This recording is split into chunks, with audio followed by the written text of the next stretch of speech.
ദൈവത്തിൻ്റെ നാമം മഹത്വപ്പെടുവാറാകട്ടെ.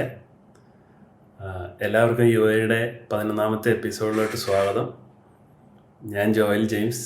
നിങ്ങൾ കുറച്ച് പേർക്കെങ്കിലും എന്നെ പരിചയം കാണുമായിരിക്കും എന്ന് വിശ്വസിക്കുന്നു. ഇന്ന് നിങ്ങളുടെ മുമ്പിൽ ഇങ്ങനെ നിങ്ങളോട് സംസാരിക്കാനായിട്ട് ദൈവം എനിക്കും അവസരം തന്നോർത്ത് ഞാൻ ദൈവത്തെ സ്തുതിക്കുകയാണ്. നമ്മളിന്ന് ചിന്തിക്കുന്ന വിഷയം എന്ന് പറയുന്നത് നിങ്ങൾ ഓൾറെഡി പോസ്റ്ററുകളൊക്കെ കണ്ടിട്ടുണ്ടാവും. ഫെയ്ത്ത്ഫുൾ സിറ്റിസൺഷിപ്പ് എന്നുള്ളതാണ് നമ്മുടെ വിഷയം. ടോപ്പിക്ക് കേട്ട് നിങ്ങളൊന്നും പേടിക്കണ്ട, അതൊരു ബിൽഡപ്പിന് വേണ്ടി അങ്ങനെ കൊടുത്തു എന്നേ ഉള്ളൂ. പച്ച മലയാളത്തിൽ പറഞ്ഞു കഴിഞ്ഞാൽ വിശ്വാസികളും ഭരണകൂടവും എന്ന് വേണമെങ്കിൽ പറയാനായിട്ട് സാധിക്കും. ഭരണകൂടം എന്ന് പറയുമ്പം ചിലപ്പോൾ ടോപ്പിക്ക് കാണുമ്പോൾ നിങ്ങൾ വിചാരിക്കാൻ സാധ്യതയുണ്ട്, രാഷ്ട്രീയമല്ലേ, രാഷ്ട്രീയത്തിൽ എനിക്ക് വലിയ താല്പര്യമൊന്നും ഇല്ലാത്തതാ എന്ന് നിങ്ങൾ ചിന്തിക്കാനായിട്ട് സാധ്യതയുണ്ട്. എന്നാൽ അങ്ങനെയല്ല. ഭരണകൂടം എന്ന് പറയുന്നത് നമ്മുടെ ജീവിതത്തിൻ്റെ എല്ലാ മേഖലകളിലും നമുക്ക് ഭരണം ഉണ്ട് എന്നുള്ളത് നമുക്ക് മനസ്സിലാക്കാനായിട്ട് സാധിക്കും. കുടുംബത്തിലാണെങ്കിൽ നമ്മളെ ഭരിക്കുന്നവരുണ്ട്, ജോലി സ്ഥലത്താണെങ്കിൽ അവിടെയും നമ്മുടെ തലപ്പത്തുള്ള ആളുകളുണ്ട്, മറിച്ച് സ്കൂളിൽ പഠിക്കുന്ന കുട്ടികളാണെങ്കിൽ അവർക്കും അവിടെയും ലീഡ് ചെയ്യുന്ന അല്ലെങ്കിൽ തലപ്പത്തുള്ള ആളുകളുണ്ടാകും എന്ന് നമുക്കറിയാം. അതേപോലെ തന്നെ നമ്മുടെ ഗവൺമെൻറ് തലങ്ങളിലോട്ട് പോയാലും പഞ്ചായത്ത് ലെവൽ മുതൽ മുകളിലോട്ട് പോകുമ്പോഴും നമ്മളെ ഭരിക്കുവാനായിട്ട് അനേകർ മുകളിലായിട്ടുണ്ട് എന്ന് നമുക്കറിയാം.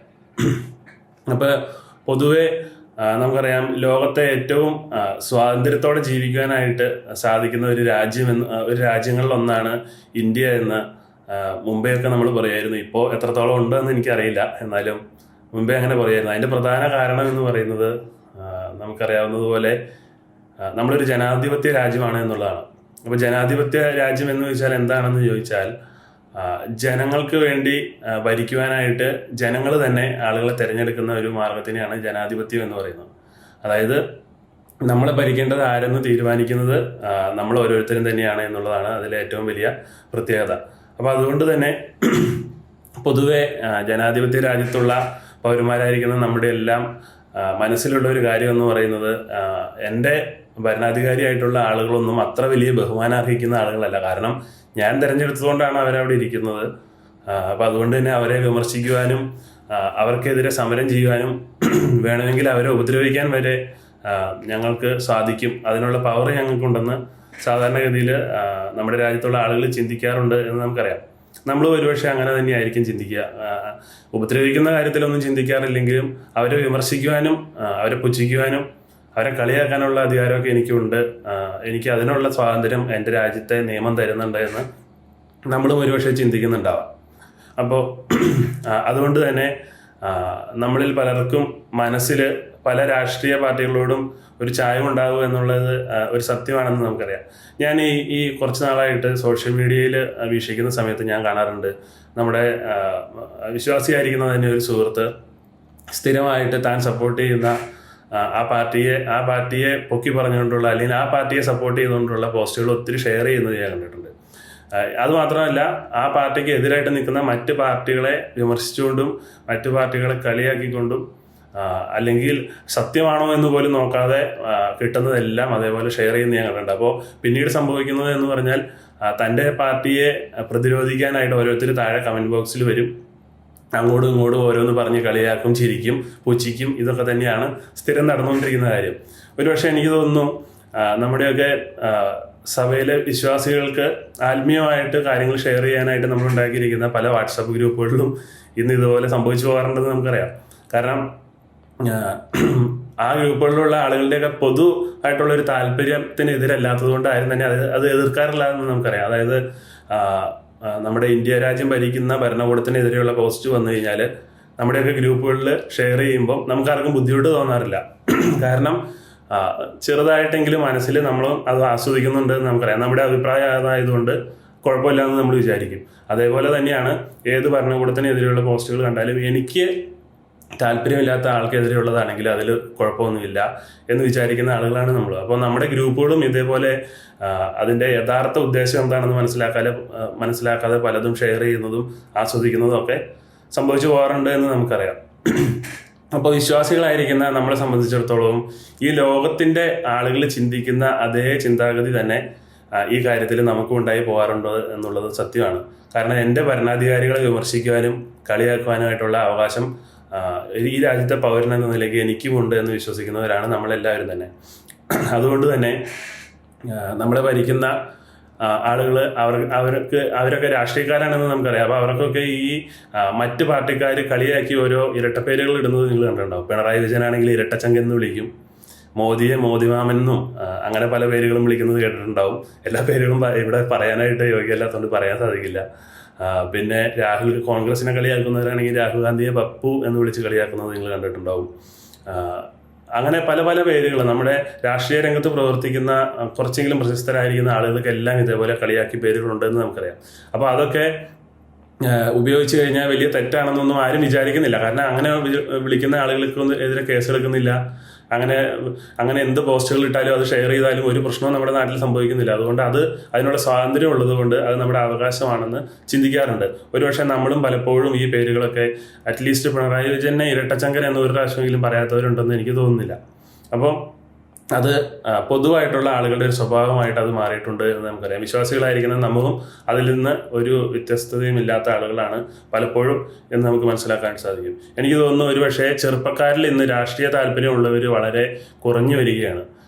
അതുകൊണ്ട് തന്നെ ഈ നാട്ടിൽ നടക്കുന്ന രാഷ്ട്രീയമായിട്ടുള്ള പല കാര്യങ്ങളിലും എതിർപ്പുള്ളത് കൊണ്ട് തന്നെ പുറം രാജ്യങ്ങളോട്ട് പോകാനും പുറം രാജ്യത്തെ രീതികളിലോടൊക്കെ താല്പര്യം കാണിക്കാനൊക്കെയാണ് നമ്മുടെ ചെറുപ്പക്കാർക്ക് ഇന്ന് കൂടുതൽ താല്പര്യം എന്ന് നമുക്ക് എല്ലാവർക്കും അറിയാമല്ലോ. പക്ഷേ രാഷ്ട്രീയം മാത്രമല്ല, ഏത് മേഖലയിലോട്ട് നമ്മൾ നോക്കിയാലും അവിടെയെല്ലാം ഭരണകൂടങ്ങളുണ്ട്, ഭരിക്കുന്നവരുണ്ട്. അപ്പോൾ അവർക്കെതിരെയൊക്കെയുള്ള നിലപാടുകളും ഇതേപോലെ ആകാമോ എന്നുള്ളത് ഒരു ചോദ്യമാണ്.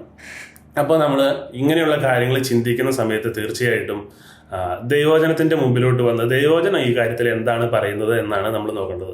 ഈ ലോകത്തുള്ള മനുഷ്യരെന്ത് പറയുന്നു, അല്ലെങ്കിൽ ഈ ലോകത്തുള്ള നിയമങ്ങൾ നമുക്ക് മുമ്പിലോട്ട് എന്താണ് വെക്കുന്നത് എന്നുള്ളതല്ല നമ്മൾ നോക്കേണ്ടത്. നമ്മുടെ അടിസ്ഥാന ഗ്രന്ഥമായിരിക്കുന്ന അടിസ്ഥാന പുസ്തകമായിരിക്കുന്ന ദൈവവചനം ബൈബിൾ നമ്മളോട് എന്താണ് പറയുന്നത് എന്നുള്ള കാര്യം തീർച്ചയായിട്ടും നമ്മൾ നോക്കേണ്ടത് ആവശ്യമാണ്. അപ്പോൾ നമ്മൾ അപ്പോസ്തല പ്രവൃത്തികൾ 5-ാം അധ്യായത്തിൻ്റെ 12 മുതൽ ഉള്ള വാക്യങ്ങൾ നമ്മൾ എടുത്തു നോക്കിക്കഴിഞ്ഞാൽ അതിൻ്റെ താഴോട്ട് നമ്മൾ വായിക്കുമ്പോൾ നമുക്ക് കാണാം അവിടെ അപ്പോസ്തലന്മാർക്കുണ്ടായ വലിയ ഉപദ്രവങ്ങളെക്കുറിച്ച് വിവരിച്ചിരിക്കുന്നത് നമുക്ക് കാണാനായിട്ട് സാധിക്കും. വളരെ നന്നായിട്ട് നമ്മൾ ശ്രദ്ധിച്ചു കഴിഞ്ഞാൽ അവിടെ കാണാം അപ്പോസ്തലന്മാർക്ക് അവർ നേരിട്ട വലിയൊരു വെല്ലുവിളിയെക്കുറിച്ച് അവിടുന്ന് പല കാര്യങ്ങളും നമ്മൾ ചിന്തിക്കുമ്പോൾ നമുക്ക് കാണാം. മുൻപും ഈ അപ്പോസ്തലന്മാരോട് നിങ്ങൾ യേശുക്രിസ്തുവിൻ്റെ നാമത്തിൽ പ്രസംഗിക്കരുത്, യേശുക്രിസ്തുവിനെ കുറിച്ച് മറ്റാളുകളോട് സംസാരിക്കരുത് എന്നൊക്കെ അവരോട് കൽപ്പിച്ചിട്ടുണ്ടായിരുന്നു. പക്ഷേ അത് അവരനുസരിക്കാത്തത് കൊണ്ട് തന്നെ ചിലപ്പോഴൊക്കെ അവരെ തടവിലാക്കുകയും അവർക്ക് അടി കൊടുക്കുകയും ഒരുപക്ഷെ മരണം ഏൽക്കേണ്ടി വരെ വന്നിട്ടുണ്ട് എന്ന് നമുക്ക് കാണാനായിട്ട് സാധിക്കും. അപ്പം ഇങ്ങനെയുള്ള സാഹചര്യങ്ങൾ വിശ്വാസികൾ നേരിടുകയാണെങ്കിൽ അതിനോടുള്ള വിശ്വാസികളുടെ പ്രതികരണം എന്തായിരിക്കണം, ആ കാര്യങ്ങളിൽ വിശ്വാസികൾ എങ്ങനെ പ്രതികരിക്കണം എന്നുള്ളത് നമ്മുടെയൊക്കെ മനസ്സിൽ വരാൻ സാധ്യതയുള്ള ഒരു ചോദ്യമാണ് എന്ന് നമുക്കറിയാം. ഒരുപക്ഷെ ഇതിനുള്ള ഉത്തരവൊക്കെ നമ്മുടെ മനസ്സിലുണ്ട് എന്നുണ്ടെങ്കിലും ഇങ്ങനെയുള്ള സാഹചര്യങ്ങൾ വരുമ്പോൾ പലപ്പോഴും അതിനെ അഭിമുഖീകരിക്കാനായിട്ട് നമ്മളൊക്കെ കൺഫ്യൂഷനിലായി പോകാറുണ്ട് എന്ന് നമുക്കറിയാം. അപ്പോൾ ഇങ്ങനെയുള്ള കാര്യങ്ങളെക്കുറിച്ച് അല്ലെങ്കിൽ ഭരണകൂടത്തിനെതിരെ പ്രവർത്തിക്കുന്ന കാര്യങ്ങളെക്കുറിച്ച് ഭരണകൂടത്തിനോട് നമ്മൾ എങ്ങനെ ഡീൽ ചെയ്യണം എന്നുള്ള കാര്യങ്ങളെക്കുറിച്ച് നമ്മൾ ചിന്തിക്കുമ്പോൾ ദൈവവചനത്തിൽ നിന്നും പ്രധാനമായിട്ടും നമ്മൾ എടുക്കാറുള്ള ഒരു വേദഭാഗമുണ്ട്. ആ വേദഭാഗം നിങ്ങൾക്ക് എല്ലാവർക്കും അറിയാം. ആ വേദഭാഗം തന്നെയാണ് ഞാനും ഇന്ന് അടിസ്ഥാന വാക്യമായിട്ട് എടുക്കാനായിട്ട് ഉദ്ദേശിക്കുന്നത്. റോമർ 13-ാം അധ്യായത്തിൻ്റെ 1-ാമത്തെ വാക്യമാണ്. അത് ഇങ്ങനെയാണ് വായിക്കുന്നത്: ഏത് മനുഷ്യനും ശ്രേഷ്ഠാധികാരങ്ങൾക്ക് കീഴടങ്ങട്ടെ, ദൈവത്താൽ അല്ലാതെ ഒരധികാരവും ഇല്ലല്ലോ എന്നാണ് പറഞ്ഞിരിക്കുന്നത്. ഈ വാക്യം വായിക്കുമ്പോൾ ഇന്ന് നമ്മൾ ചിന്തിക്കുന്ന ആ വിഷയത്തിനുള്ള ഉത്തരം വളരെ ക്ലിയർ ആയിട്ട് അവിടെ നിന്ന് കിട്ടുന്നുണ്ട്. വളരെ ക്ലിയർ ഇൻസ്ട്രക്ഷനാണ് അവിടെ തന്നിരിക്കുന്നത് എന്ന് നമുക്ക് കാണാൻ സാധിക്കുന്നുണ്ട്. അതുകൊണ്ട് തന്നെ എപ്പോഴാണ് അധികാരങ്ങൾക്ക് ഈ പറഞ്ഞിരിക്കുന്ന കാര്യം പോലെ തന്നെ അധികാരങ്ങൾക്ക് കീഴടങ്ങുക എന്ന് പറയുന്നത് എപ്പോഴൊക്കെയാണ് ചെയ്യേണ്ടത് എന്നുള്ളൊരു ചോദ്യം തീർച്ചയായിട്ടും ഈ വാക്യം വായിച്ച് പഠിക്കുന്ന സമയത്ത് നമുക്കുണ്ടാകാനായിട്ടുള്ള സാധ്യതയുണ്ട്. അപ്പോൾ ദൈവവചനം എന്താണ് ഇങ്ങനെയുള്ള സന്ദർഭങ്ങളെക്കുറിച്ച് പറയുന്നത് എന്ന് ചെറുതായിട്ട് നമുക്ക് ഇന്നൊന്ന് ചിന്തിച്ച് നോക്കാം. ആദ്യമായിട്ട് അടിസ്ഥാന നിയമമായിട്ട് ദൈവവചനം നമുക്ക് തന്നിരിക്കുന്നത് ദേശത്തിൻ്റെ നിയമങ്ങൾ നമ്മൾ അനുസരിക്കുക എന്നുള്ളത് തന്നെയാണ്. ദൈവവചനം പറയുന്ന അടിസ്ഥാന നിയമം അത് തന്നെയാണ്. നാം ജീവിക്കുന്നത് ഏത് നാട്ടിലാണോ, ഏത് ദേശത്താണോ, ആ ദേശത്തിൻ്റെ നിയമങ്ങളെ അനുസരിക്കുവാനായിട്ടുള്ള ഉത്തരവാദിത്വം, ആ രാജ്യത്തിൻ്റെ, ആ ദേശത്തിൻ്റെ നിയമങ്ങളെ ബഹുമാനിക്കുവാനായിട്ടുള്ള ഉത്തരവാദിത്വം ദൈവം നമുക്ക് തന്നിട്ടുണ്ട് എന്ന് നമുക്ക് കാണാം. ഇന്ന് ലോകത്തുള്ള പ്രശ്നങ്ങളുടെയൊക്കെ വലിയൊരു ഒരു കാരണം എന്ന് പറയുന്നത് ഇതേപോലെ ഭരണാധികാരികളെ അല്ലെങ്കിൽ ആ നിയമത്തെ ആളുകൾക്ക് ബഹുമാനമില്ല എന്നുള്ളതാണ് എന്ന് നമുക്ക് കാണാം. ന്യായാധിപന്മാരുടെ പുസ്തകം 21-ാം അധ്യായം 25-ാമത്തെ വാക്യം നമ്മൾ വായിക്കുമ്പോൾ അവിടെ നമ്മൾ കാണുന്ന ഒരു പ്രസ്താവനയുണ്ട്. ഓരോരുത്തൻ തനിക്ക് ബോധിച്ചതുപോലെ നടന്നു എന്ന് നമ്മൾ കാണുന്നുണ്ട്. രാജാവില്ലായിരുന്നു, അതുകൊണ്ട് ഓരോരുത്തൻ തനിക്ക് ബോധിച്ചതുപോലെ നടന്നു എന്ന് നമ്മൾ വായിക്കുന്നുണ്ട്. അപ്പോൾ അതുമൂലമുണ്ടായ പിന്നീടുണ്ടായ വലിയ പ്രശ്നങ്ങളെക്കുറിച്ചൊക്കെ നമ്മൾ ദൈവവചനം പരിശോധിക്കുമ്പോൾ നമുക്കവിടെ കാണാം. അപ്പോൾ തനിക്ക് ബോധിച്ചതുപോലെ, നിയമങ്ങളോട് ബഹുമാനമില്ലാതെ തനിക്ക് ബോധിച്ചതുപോലെ മനുഷ്യൻ ചെയ്യുവാനായിട്ട് ആരംഭിച്ചു കഴിഞ്ഞാൽ ആ രാജ്യത്തിൻ്റെ ഗതി എന്തായിരിക്കും എന്നുള്ള കാര്യത്തിൽ നമുക്ക് ആർക്കും സംശയമില്ല. വളരെ മോശം അവസ്ഥയിലൂടെ രാജ്യം പോകും എന്നുള്ളത് നമുക്ക് മനസ്സിലാക്കാം. അപ്പോൾ നാം ഭരണാധികാരികളെ അനുസരിക്കണം എന്ന് പറയുന്നത് ദൈവവചനം നമുക്ക് തരുന്ന ബേസിക് ആയിട്ടുള്ള ഒരു നിയമമാണ് എന്നുള്ളത് നമ്മൾ തീർച്ചയായിട്ടും, അടിസ്ഥാനപരമായിരിക്കുന്ന ഒരു നിയമമാണ് എന്നുള്ളത് നമ്മൾ തീർച്ചയായിട്ടും മനസ്സിലാക്കേണ്ടത് ആവശ്യമുണ്ട്. അപ്പോൾ ഇങ്ങനെ ഭരണാധികാരികളെ നമ്മൾ അനുസരിക്കണം, എപ്പോഴും അനുസരിക്കണം എന്ന് പറയുമ്പോൾ നമ്മൾ ഒരു കാര്യം ഓർക്കുക, അവർ ചെയ്യുന്ന കാര്യങ്ങൾ 100% ശരിയായതുകൊണ്ടല്ല ദൈവവചനം നമ്മളോട് അങ്ങനെ പറഞ്ഞിരിക്കുന്നത് എന്ന് നമ്മൾ മനസ്സിലാക്കേണ്ടത് ആവശ്യമാണ്. ശ്രേഷ്ഠാധികാരികൾ എന്ന് പൗലോസും പത്രോസും ഒക്കെ പറയുമ്പോൾ നീറോയുടെ കീഴിലുള്ള റോമ ഭരണത്തെയാണ് അവരൊക്കെ ഉദ്ദേശിച്ചിരുന്നത് എന്ന് നമുക്ക് കാണാം. അപ്പോൾ നമ്മൾ ഈ ഭരണകൂടത്തെ അനുസരിക്കുക എന്ന് പറയുന്നത് അവർ ചെയ്യുന്ന കാര്യങ്ങളോട് 100% യോജിക്കുന്നത് കൊണ്ടോ അവരുടെ തീരുമാനങ്ങൾ 100% സത്യമാണെന്ന് അല്ലെങ്കിൽ 100% നീതിക്ക് യോജിക്കുന്നതാണെന്ന് നമുക്ക് ബോധ്യമുള്ളത് കൊണ്ടല്ല.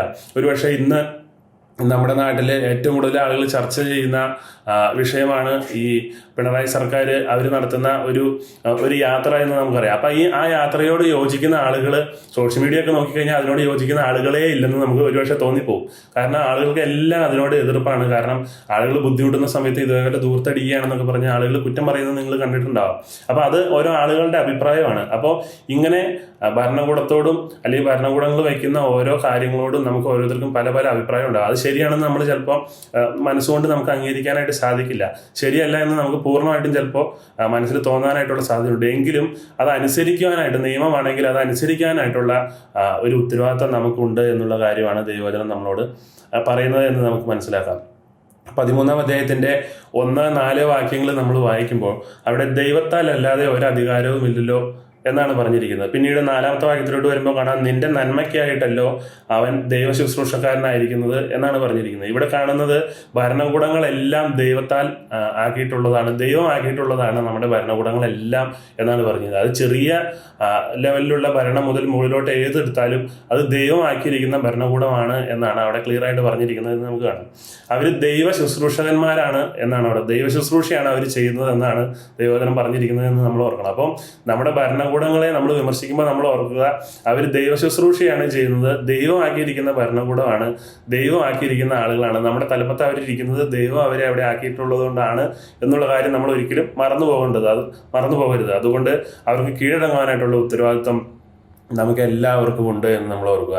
ഈ രാജ്യത്തുള്ള ഭൂരിപക്ഷം ആളുകളും ചിലപ്പോൾ അവർക്ക് കീഴടങ്ങാനായിട്ടുള്ള സാധ്യതയില്ല. കാരണം ജനാധിപത്യമാണ്. അവരെ വിമർശിക്കാനും അവർ ചെയ്യുന്നത് ശരിയല്ലെങ്കിൽ അവർക്ക് കീഴടങ്ങാതിരിക്കാനായിട്ടുള്ള അവകാശം എനിക്കുണ്ടെന്ന് ചിന്തിക്കുന്ന ആളുകളാണ് ഈ രാജ്യത്ത് ഭൂരിപക്ഷം ആളുകൾ. പക്ഷേ വിശ്വാസികളായിരിക്കുന്ന നമ്മളെ സംബന്ധിച്ചിടത്തോളം ദൈവം ഉദ്ദേശിക്കുന്നത് കീഴടങ്ങണം എന്നുള്ളത് തന്നെയാണ് എന്ന് നമുക്ക് മനസ്സിലാക്കാം.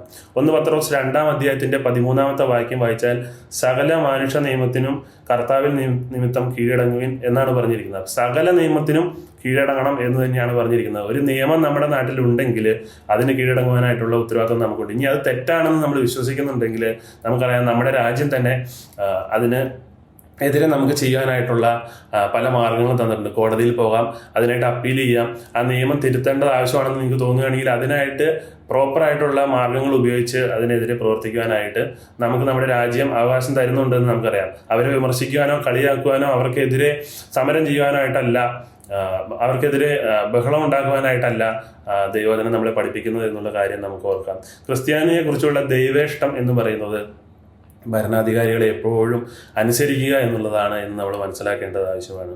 അപ്പോൾ ബേസിക്, അതായത് അടിസ്ഥാനമായിരിക്കുന്ന നിയമം എന്താണെന്നുള്ളത് നമ്മളിപ്പോൾ കണ്ടു. അപ്പോൾ തീർച്ചയായിട്ടും ഇനി നമ്മൾ മുന്നോട്ട് ജീവിക്കുമ്പോൾ നമ്മൾ ഓർക്കുക, ഭരണകൂടത്തിനെതിരെ നമ്മൾ പ്രവർത്തിക്കുന്നുണ്ടെങ്കിൽ, ഭരണകൂടത്തിന് എപ്പോഴും അനുസരിക്കേണ്ട ഉത്തരവാദിത്വം എനിക്കില്ല എന്ന് നമ്മൾ ചിന്തിക്കുന്നുണ്ടെങ്കിൽ, അല്ലെങ്കിൽ നമ്മുടെ നേതാക്കന്മാരെ കളിയാക്കാനും പുച്ഛിക്കുവാനും അവരെ ട്രോളുവാനും സോഷ്യൽ മീഡിയയിലൂടെ അവർക്കെതിരെ വലിയ മീമുകൾ ഷെയർ ചെയ്യാനും, നമ്മുടെയൊക്കെ ആത്മീയ ഗ്രൂപ്പുകളിലൊക്കെ നമുക്ക് അവരെ വിമർശിച്ചുകൊണ്ട് മറ്റാളുകൾ എഴുതുന്ന പോസ്റ്റുകൾ കൊണ്ടൊന്ന് ഷെയർ ചെയ്യാനൊക്കെ ഒരു പ്രശ്നമില്ല എന്ന് നമ്മൾ ചിന്തിക്കുന്നുണ്ടെങ്കിൽ നമ്മൾ ഓർക്കുക, പ്രത്യേകിച്ച് ഇതിനെക്കുറിച്ചൊക്കെ നല്ല ഐഡിയയുള്ള ചെറുപ്പക്കാരായിരിക്കുന്ന നമ്മൾ ഓർക്കുക, ഇത് നമ്മൾ ദൈവത്തിൻ്റെ ഒരു കൽപ്പനയ്ക്കെതിരെയാണ് നമ്മൾ പ്രവർത്തിക്കുന്നത് എന്നുള്ളത് തീർച്ചയായിട്ടും നമ്മൾ ഓർക്കേണ്ടത് ആവശ്യമാണ്.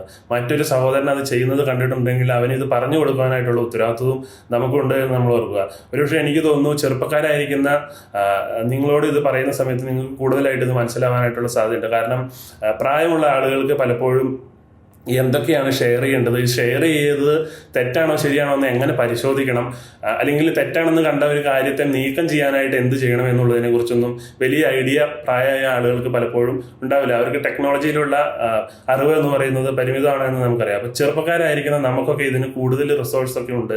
ഇത് ശരിയാണോ തെറ്റാണോ എന്ന് വിലയിരുത്താനായിട്ടുള്ള പല മാർഗങ്ങളും നമുക്കൊക്കെ ഉണ്ട് എന്ന് നമുക്കറിയാം. അപ്പോൾ അതുകൊണ്ട് കൂടുതൽ ഉത്തരവാദിത്വം ദൈവം നമ്മളെ ഏൽപ്പിച്ചിട്ടുണ്ട് എന്നുള്ളത് തീർച്ചയായിട്ടും നമ്മൾ ഓർക്കുക. ഭരണകൂടത്തെ വിമർശിക്കുന്നതോ അവരെ കളിയാക്കുന്നതോ പുച്ഛിക്കുന്നതോ കാര്യങ്ങൾ ഒരിക്കലും ചെയ്യുവാനായിട്ട് ദൈവവചനം നമുക്ക് അവകാശം തരുന്നില്ല എന്ന് പൂർണ്ണമായിട്ടും നമ്മൾ ഓർക്കുക. പൂർണ്ണമായിട്ടും കീഴടങ്ങുവാനായിട്ടുള്ള ഉത്തരവാദിത്വം നമുക്കുണ്ട് എന്നുള്ള കാര്യം ദൈവവചനത്തിൻ്റെ അടിസ്ഥാനത്തിൽ മനസ്സിലാക്കി നമുക്ക് ജീവിക്കുവാനായിട്ട് ശ്രമിക്കാം. ഇനി നമുക്ക് പിന്നീട് ചിന്തിക്കാം, അപ്പോൾ ഇങ്ങനെയൊരു നിയമം, അടിസ്ഥാന നിയമം ദൈവവചനം തരുന്നുണ്ടെങ്കിൽ അപ്പോൾ ഈ കാര്യത്തിൽ എപ്പോഴെങ്കിലും ഒഴിവുണ്ടോ, ഈ കാര്യത്തിൽ ഒരു എക്സംഷൻ വരാനായിട്ടുള്ള സാധ്യതയുണ്ടോ എന്ന് നിങ്ങൾ ചിന്തിക്കാനായിട്ടുള്ള സാധ്യതയുണ്ട്. അപ്പോൾ ഉണ്ട്, ദൈവവചനത്തിൻ്റെ അടിസ്ഥാനത്തിൽ നമ്മൾ ചിന്തിച്ചാൽ ചില അവസരങ്ങളിൽ ഈ അടിസ്ഥാന നിയമത്തിൽ വ്യത്യാസം വരും എന്നുള്ളത് നമുക്ക് കാണാനായിട്ട് സാധിക്കും. അത് എപ്പോഴാണെന്ന് ചോദിച്ചാൽ, രാജ്യത്തിൻ്റെ നിയമം ദൈവത്തിൻ്റെ നിയമത്തെ ലംഘിക്കുന്ന സമയത്ത്, അല്ലെങ്കിൽ ദൈവത്തിൻ്റെ നിയമത്തെ മറികടക്കുന്ന സമയത്ത് ഇത് ലംഘിക്കാനായിട്ടുള്ള അവകാശം ദൈവവചനം നമുക്ക് തന്നിട്ടുണ്ട് എന്നുള്ളത് നമുക്ക് സന്തോഷത്തോടെ ഓർക്കുവാനായിട്ട് സാധിക്കും. ആദ്യം പറഞ്ഞ അടിസ്ഥാന നിയമത്തിന് ചില സാഹചര്യങ്ങൾ വരുന്ന സമയത്ത് വ്യത്യാസം വരുത്തുവാനായിട്ട് നമുക്ക് സാധിക്കും. അപ്പോസ്തല പ്രവൃത്തികൾ 4-5 അധ്യായങ്ങൾ നമ്മൾ വായിക്കുമ്പോൾ അപ്പോസ്തലന്മാരെ നേരിട്ട പ്രതിസന്ധി വ്യക്തമായിട്ട് അവിടെ പറഞ്ഞിരിക്കുന്നത് നമുക്ക് കാണാം. ഇതേപോലെ ബൈബിളിൽ പല ഭാഗങ്ങളിലോട്ട് നമ്മൾ വന്നു കഴിഞ്ഞാൽ മനുഷ്യൻ്റെ നിയമവും ദൈവത്തിൻ്റെ നിയമവും തമ്മിൽ ചേരാതെ വന്നിട്ടുള്ള അവസരങ്ങൾ നമുക്ക് കാണാനായിട്ട് സാധിക്കുന്നുണ്ട്. യേശുക്രിസ്തുവിൻ്റെ നാമത്തിൽ പ്രസംഗിക്കരുത് എന്നാണ് ഈ അപ്പോസ്തലന്മാരോട് മനുഷ്യൻ കൽപ്പിച്ചിരുന്നത് എന്ന് നമുക്കറിയാം. എന്നാൽ ദൈവം പറഞ്ഞിരിക്കുന്നത് യേശുക്രിസ്തുവിൻ്റെ നാമത്തിൽ നിങ്ങൾ പ്രസംഗിക്കണം, ആളുകളോട് സംസാരിക്കണം എന്നുള്ളത് തന്നെയാണ് ദൈവം കൽപ്പിച്ചിട്ടുള്ള കൽപ്പന എന്ന് നമുക്ക് മനസ്സിലാക്കാം. അപ്പോൾ ഇത് മനുഷ്യൻ്റെ നിയമത്തിന് മുകളിൽ നിൽക്കുന്ന ദൈവത്തിൻ്റെ നിയമമാണ്, ദൈവത്തിൻ്റെ കൽപ്പനയാണ് എന്നുള്ളത് നമുക്ക് ഓർക്കാം. അപ്പോൾ ഈ അവസരത്തിൽ മനുഷ്യനെ അല്ല, പകരം ദൈവത്തിനെ അനുസരിക്കാനായിട്ടുള്ള ഉത്തരവാദിത്വം നമുക്കുണ്ട് എന്ന് മനസ്സിലാക്കാൻ സാധിക്കും. അപ്പോൾ നിങ്ങളുടെ മനസ്സിൽ വരാനായിട്ടുള്ള ഒരു സാധ്യതയുള്ള ഒരു ചോദ്യമുണ്ട്, അപ്പോൾ അതെങ്ങനെ ശരിയാവും, അപ്പം നിയമപരമായിട്ട് നമ്മൾ ശിക്ഷകൾ ഏൽക്കേണ്ടി വരില്ലേ എന്ന് നിങ്ങൾ ചോദിക്കാനായിട്ടുള്ള സാധ്യതയുണ്ട്. അപ്പോൾ അതിനുള്ള ഉത്തരം പിന്നീട് നമുക്ക് ചിന്തിക്കാം. പിന്നീട് ബൈബിളിൽ നമ്മൾ നോക്കിയാൽ ആൺകുഞ്ഞുങ്ങളെ എല്ലാം കൊല്ലണം എന്നൊരു കൽപ്പന ഫറവോൻ കൽപ്പിച്ചിട്ടുള്ളത് നമ്മൾ കാണുന്നുണ്ട്. പക്ഷേ കൊല ചെയ്യരുത് എന്നുള്ളത് ദൈവത്തിൻ്റെ കൽപ്പനയായിരുന്നു എന്ന് നമുക്ക് മനസ്സിലാക്കാം. അപ്പോൾ അവിടെയും മനുഷ്യൻ്റെ നിയമവും ദൈവത്തിൻ്റെ നിയമവും തമ്മിൽ ചേരാതെ വരുന്നത് നമുക്ക് കാണാനായിട്ട് സാധിക്കും. പുറപ്പാട് 1-ാം അധ്യായത്തിൻ്റെ 15-ാമത്തെ വാക്യം വായിക്കുമ്പോൾ നമുക്ക് ഈ കാര്യം കാണാനായിട്ട് സാധിക്കുന്നുണ്ട്. ദൈവത്തെ ആരാധിക്കുവാനായിട്ട് ഇങ്ങനെ ആളുകൾ ഒരുമിച്ച് കൂടി വരേണ്ട ആവശ്യമൊന്നുമില്ല എന്ന് മനുഷ്യൻ്റെ നിയമം. മനുഷ്യൻ പറയുന്നത് നിങ്ങൾ കേട്ടിട്ടുണ്ടാവും. നമ്മുടെ ലോക്കൽ ചർച്ചിലുള്ളതല്ല, പക്ഷെ വിശ്വാസികളായിരിക്കുന്ന പല സുഹൃത്തുക്കളെ ഞാൻ കണ്ടിട്ടുണ്ട്. അവരൊക്കെ വിശ്വസിക്കുന്നതെന്ന് പറഞ്ഞാൽ സ്വന്തമായിട്ട് മനസ്സിൽ ദൈവത്തെ ആരാധിച്ചാൽ മതി.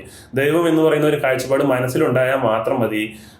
അതിന് വേറെ ആളുകളെ കാണിക്കേണ്ട കാര്യമില്ല, വേറെ ആളുകളുമായിട്ട് ഒത്തൊരുമിച്ച് കൂടേണ്ട കാര്യമില്ല, ഒരുമിച്ച് കൂടി പ്രാർത്ഥിക്കേണ്ട കാര്യമില്ല, ആരാധിക്കേണ്ട കാര്യമില്ല എന്നൊക്കെ ചിന്തിക്കുന്ന വിശ്വാസികൾ എന്ന് പറയുന്ന കൂട്ടുകാരെ ഞാൻ കണ്ടിട്ടുണ്ട്. പക്ഷെ ദൈവവചനം പറഞ്ഞിരിക്കുന്നത് സഭായോഗങ്ങളെ നിങ്ങൾ മുടക്കരുത്, സഭായോഗം ആവശ്യമാണ് എന്ന് ദൈവവചനം നമ്മളെ പഠിപ്പിക്കുന്നു എന്ന് നമുക്കറിയാം. അപ്പോൾ അവിടെയും ദൈവത്തിൻ്റെ കൽപ്പന അനുസരിക്കാനായിട്ടുള്ള ഉത്തരവാദിത്തം നമുക്കുണ്ട് എന്ന് നമുക്കറിയാം. എബ്രായർ 10-ാം അധ്യായത്തിൻ്റെ 25-ാമത്തെ വാക്യത്തിൽ ഇത് ദൈവത്തിൻ്റെ കൽപ്പന കൃത്യമായിട്ട് പറഞ്ഞിരിക്കുന്നത് നമുക്ക് കാണാം. സുവിശേഷ വേല ഈ നോർത്ത് ഇന്ത്യയിലോട്ടൊക്കെ നോക്കിക്കഴിഞ്ഞാൽ നോർത്ത് ഇന്ത്യയിൽ വേല ചെയ്യുന്ന ദൈവദാസന്മാരൊക്കെ നമ്മുടെ ഗ്രൂപ്പുകളിൽ പ്രാർത്ഥനാ വിഷയങ്ങൾ പറയുന്നത് നിങ്ങൾ കണ്ടിട്ടുണ്ടാവും. അവിടെ ദൈവവേല ചെയ്യുവാനായിട്ട് ഭയങ്കര ബുദ്ധിമുട്ടാണ് എന്ന് പറയും.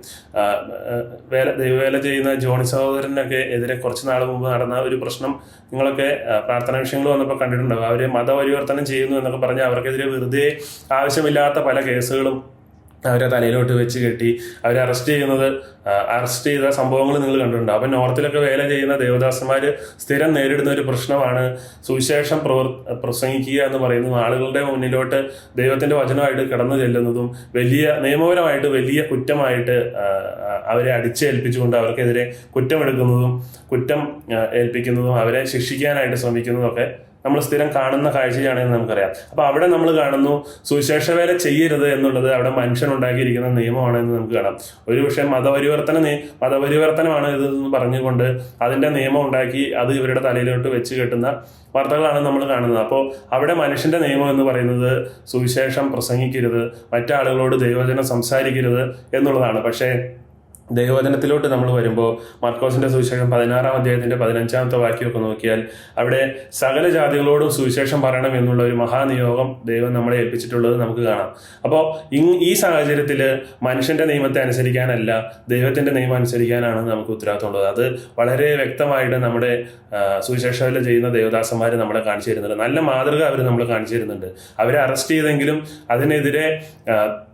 അവർക്കെതിരെ അവർ ഈ ഭരണകൂടം മുഴുവനായിട്ട് പ്രവർത്തിക്കുന്നുണ്ടെങ്കിലും പോലീസിന്റെ ശക്തിയെ ഉപയോഗിക്കുന്നുണ്ടെങ്കിലും തുടർന്നും ആ അറസ്റ്റിന് ശേഷം അവിടെ നിന്ന് ഇറങ്ങിക്കഴിഞ്ഞിട്ട് വീണ്ടും ദൈവവചനം പ്രസംഗിക്കാൻ തന്നെ അവർ പോകുന്നത് നമുക്ക് നല്ല മാതൃകയായിട്ട് നമ്മുടെ മുന്നിൽ തന്നെ ഉണ്ട് എന്ന് നമുക്ക് കാണാം. അപ്പോൾ അവിടെ മനുഷ്യന്റെ നിയമമല്ല ദൈവത്തിന്റെ നിയമമാണ് നമ്മൾ പാലിക്കേണ്ടത്.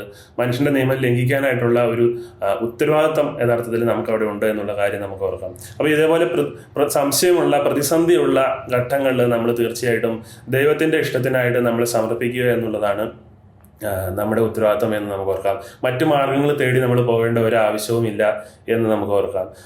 എന്താണ് സന്ദർഭത്തിന് ഉചിതമെന്നോ അല്ലെങ്കിൽ കൂടുതൽ ആളുകളുടെ അഭിപ്രായം എന്താണെന്നോ ഏറ്റവും സുരക്ഷിതമായിരിക്കുന്ന തീരുമാനം ഏതാണെന്നോ ഒന്നുമല്ല നമ്മൾ ചിന്തിക്കേണ്ടത്. പകരം ദൈവ ഇഷ്ടപ്രകാരം ദൈവത്തിൻ്റെ കൽപ്പന പ്രകാരം ഏതാണ് ശരി എന്നുള്ളതായിരിക്കണം നമ്മൾ ചിന്തിക്കേണ്ടതും നമ്മൾ അതനുസരിച്ചായിരിക്കണം നമ്മൾ പ്രവർത്തിക്കേണ്ടതും എന്ന് നമുക്ക് ഓർക്കാം.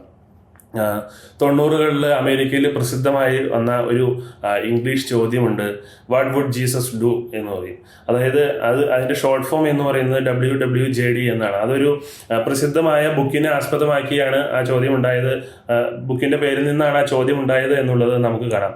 അതിൻ്റെ മലയാള പരിഭാഷ നമ്മൾ എടുത്തു കഴിഞ്ഞാൽ യേശു ആണെങ്കിൽ എന്ത് ചെയ്യും എന്നാണ് ഒരുപക്ഷെ അതിൻ്റെ മലയാള പരിഭാഷ എന്ന് നമുക്ക് കാണാം. അതായത് നമ്മൾ ചെയ്യുന്ന കാര്യങ്ങളിലും നമ്മൾ തീരുമാനങ്ങൾ എടുക്കുന്ന കാര്യങ്ങളിലും നമ്മൾ മറ്റുള്ളവരുടെ ഗൈഡ് ലൈൻസ് അനുസരിച്ച് കാര്യങ്ങൾ അല്ലെങ്കിൽ അവരുടെ നിയമങ്ങൾ അനുസരിച്ച് കാര്യങ്ങൾ ചെയ്യുന്ന സമയത്തും നമ്മൾ മനസ്സിൽ ചോദിക്കേണ്ട ഒരു ചോദ്യം എന്ന് പറയുന്നത് ഈ സമയത്ത് യേശു ആണെങ്കിൽ എന്ത് ചെയ്യും എന്നുള്ളതായിരിക്കണം. യേശുവാണ് ഞാൻ ഈ ചെയ്യാൻ പോകുന്ന കാര്യം ചെയ്യുന്നതെങ്കിൽ യേശു അങ്ങനെയായിരിക്കുമോ ചെയ്യുക, യേശുവിൻ്റെ തീരുമാനം എന്തായിരിക്കും എന്നുള്ളതാണ് നമ്മൾ ഏത് കാര്യം ചെയ്യുമ്പോഴും ചിന്തിക്കേണ്ട കാര്യം. അപ്പം മനുഷ്യൻ്റെ നിയമം പലപ്പോഴും നമുക്ക് കൺഫ്യൂഷൻ ഉണ്ടാക്കുന്ന അവസരങ്ങൾ എത്തിയാൽ നമ്മൾ ഇതാണ് ഓർക്കേണ്ടത്, യേശു ആണെങ്കിൽ ഈ സാഹചര്യത്തിൽ എന്ത് ചെയ്യും എന്നുള്ളത് നമ്മൾ തീർച്ചയായിട്ടും ഓർക്കുക. അപ്പം യേശു ചെയ്യുന്നത് പോലെ നമ്മൾ ഫോളോ ചെയ്യാനായിട്ട് ശ്രമിച്ചാൽ ഒരിക്കലും നമ്മൾ തെറ്റിപ്പോകില്ല എന്ന് നമുക്ക് മനസ്സിലാക്കാം. അപ്പോൾ ക്രിസ്ത്യാനികളായിരിക്കണം നമ്മൾ തീരുമാനങ്ങൾ എടുക്കുന്ന ഒരു രീതി എന്ന് പറയുന്നത് തീർച്ചയായിട്ടും അങ്ങനെ തന്നെ ആയിരിക്കണം എന്ന് നമുക്ക് ഓർക്കാം. നമ്മുടെ നാട്ടിൽ പല വിശ്വാസികളും രാഷ്ട്രീയപരമായിട്ട് പല വിശ്വാസികളും തെറ്റായിരിക്കുന്ന കാര്യങ്ങൾ രാഷ്ട്രീയപരമായിട്ട് ആളുകൾ ഫോളോ ചെയ്യുന്ന ഒരു കാര്യമായതുകൊണ്ട് ആ കൂട്ടത്തിനനുസരിച്ച് പോകാം, അത് പ്രശ്നമില്ലാത്ത കാര്യമാണെന്ന് ചിന്തിക്കുന്നവരാണ് എന്ന് നമുക്കറിയാം. രാഷ്ട്രീയപരമായിട്ട് തെറ്റാണെന്ന് കാണിക്കുന്ന അല്ലെങ്കിൽ നിയമപരമായിട്ട് തെറ്റല്ലാത്ത പല കാര്യങ്ങളും ദൈവവചന പ്രകാരം നമ്മൾ നോക്കിക്കഴിഞ്ഞാൽ തെറ്റായിട്ടുള്ളത് കാണാനായിട്ട് നമുക്ക് സാധിക്കും. അപ്പോൾ അതിനെ എതിർക്കേണ്ട ഉത്തരവാദിത്വം നമുക്കുണ്ട്, അതിന് എതിരായിട്ട് ചെയ്യേണ്ട ഉത്തരവാദിത്വം നമുക്കുണ്ട് എന്ന് നമുക്ക് ഓർക്കാനായിട്ട് സാധിക്കും.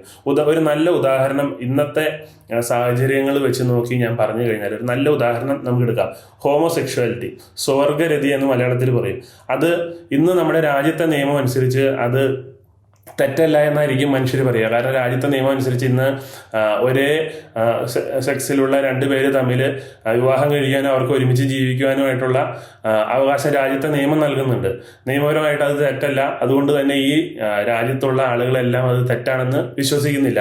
അങ്ങനെ ചെയ്യുന്ന ആളുകൾക്കെതിരെ സംസാരിക്കാനായിട്ട് നമുക്ക് സാധിക്കില്ല. കാരണം കേസെടുക്കാനായിട്ട് ചിലപ്പോൾ ഇടയായേക്കാം. അപ്പോൾ അതുകൊണ്ട് തന്നെ അത് ശരിയാണ്, സ്വർഗരതി എന്ന് പറയുന്നത്, ഹോമോസെക്ഷുവാലിറ്റി എന്ന് പറയുന്നത് ശരിയാണ് എന്ന് മനുഷ്യൻ്റെ നിയമം, രാജ്യത്തിൻ്റെ നിയമം നമ്മുടെ മുന്നിലേക്ക് അങ്ങ് പറയുകയാണ്. പക്ഷേ അവിടെ നമ്മൾ ദൈവവചനം എടുത്ത് നോക്കിക്കഴിഞ്ഞാൽ ദൈവവചനം ഏറ്റവും കൂടുതൽ വെറുക്കുന്ന പാപങ്ങളിൽ ഒന്നാണ് ഇതെന്ന് നമുക്ക് മനസ്സിലാക്കാനായിട്ട് സാധിക്കും. ദൈവവചനം വളരെ വ്യക്തമായിട്ട് നമ്മളോട് പറയുന്നുണ്ട്, ഇത് ദൈവം വെറുക്കുന്ന വലിയൊരു പാപമാണ് എന്ന് പറയുന്നുണ്ട്. 1 കൊരിന്ത്യർ 6-ാം അധ്യായത്തിൻ്റെ 9-10 വാക്യങ്ങൾ വായിച്ചാൽ സ്വയഭോഗികൾ, പുരുഷകാമികൾ ഇവരൊന്നും ദൈവരാജ്യം അവകാശമാക്കുകയില്ല എന്ന് വ്യക്തമായിട്ട് പറഞ്ഞിരിക്കുന്നത് കാണാം.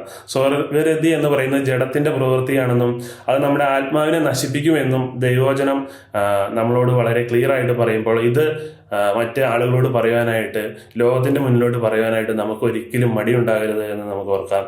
ഇത് രാജ്യത്തിൻ്റെ നിയമത്തിനെതിരാണെങ്കിലും അതിനെതിരെ പറയാനായിട്ട് നമുക്കൊരിക്കലും മടിയുണ്ടാകരുത് എന്ന് നമുക്ക് ഓർക്കാം. ഗലാത്യർ 5-ാം അധ്യായത്തിൻ്റെ 19 മുതൽ 21 വരെയുള്ള വാക്യങ്ങൾ വായിച്ചാലും ഇതിനെക്കുറിച്ച് ഒരു ക്ലാരിറ്റി നമുക്ക് ലഭിക്കും എന്ന് നമുക്ക് കാണാം. സ്വർഗരതിക്കാരോട് മാനസാന്തരപ്പെടുവാനും അവരുടെ ആത്മാവിൻ്റെ രക്ഷ അവർ നേടുവാനും ജീവിത രീതികൾ മാറ്റേണ്ടതിൻ്റെ ആവശ്യകതയെക്കുറിച്ചും പറഞ്ഞു കൊടുക്കുവാനായിട്ട് വിശ്വാസികളായിരിക്കണം നമുക്ക് സാധിക്കണം. അവർക്ക് കൗൺസിലിംഗ് ആവശ്യമാണെങ്കിൽ കൗൺസിലിംഗ് കൊടുക്കുവാനായിട്ടും നമുക്ക് സാധിക്കണം എന്ന് നമുക്ക് ഓർക്കാം. മറ്റ് അവർ ചെയ്യുന്ന തെറ്റായതുകൊണ്ട് അവരെ ഒഴിവാക്കുവാനായിട്ടല്ല കർത്താവ് നമുക്ക് കാണിച്ചു തരുന്ന മാതൃക. കർത്താവ് പാപികളുടെ നടുക്കോട്ട് ഇറങ്ങിച്ചെന്ന് അവരെ നേടിയ ആളാണ് എന്ന് നമുക്ക് കാണാം. അതുകൊണ്ട് തന്നെ ഇങ്ങനെ തെറ്റ് ചെയ്യുന്നവരെ ഒഴിവാക്കുവാനായിട്ടല്ല, പകരം അവർക്ക് സപ്പോർട്ട് കൊടുത്തതുകൊണ്ട് അവരെ ആ തെറ്റിൽ നിന്ന് തിരിച്ച് വരുത്തുവാനായിട്ട് തീർച്ചയായിട്ടും നമുക്ക് കഴിയണം എന്ന് നമുക്ക് ഓർക്കാം. ഒരുപക്ഷെ എനിക്ക് തോന്നുന്നു ഇനി വരുന്ന കാലങ്ങളിൽ ചെറുപ്പക്കാരായിരിക്കുന്ന നമ്മളൊക്കെ ഏറ്റവും കൂടുതൽ കൈകാര്യം ചെയ്യാൻ പോകുന്ന ഒരു വിഷയം എന്ന് പറയുന്നത് ഇത് തന്നെയായിരിക്കും എന്ന് നമുക്കറിയാം. പാശ്ചാത്യ രാജ്യങ്ങളോട്ടൊക്കെ നോക്കിയാൽ ഇത് വളരെയധികം ഇതിനെ സപ്പോർട്ട് ചെയ്തുകൊണ്ടുള്ള മൂവ്മെന്റ്സ് ഒക്കെ വളരെയധികം ഉയർന്നു വരുന്നത് നമുക്ക് കാണാനായിട്ട് സാധിക്കും. IT ഫീൽഡിലൊക്കെ ജോലി ചെയ്യുന്ന ആളുകൾക്കറിയാം, ഇപ്പോൾ അതൊക്കെ സപ്പോർട്ട് ചെയ്തില്ലെങ്കിൽ ഒരുപക്ഷെ കമ്പനിക്ക് നിലനിൽക്കാൻ പോലും കഴിയാത്ത ഒരവസ്ഥയാണ് ഇന്നുള്ളത് എന്ന് നമുക്കറിയാം. അപ്പോൾ അതുകൊണ്ട് തീർച്ചയായിട്ടും ഇത് നമ്മുടെ ജീവിതത്തിലും നമ്മൾ നേരിടേണ്ടി വരാൻ പോകുന്ന കാര്യമാണ്. അപ്പോൾ ദൈവവചനത്തിനെതിരാണെങ്കിൽ അത് തെറ്റാണെന്ന് പറയാനായിട്ടുള്ള ആർജവം നമുക്കുണ്ടാവണം എന്ന് നമുക്ക് ഓർക്കാം.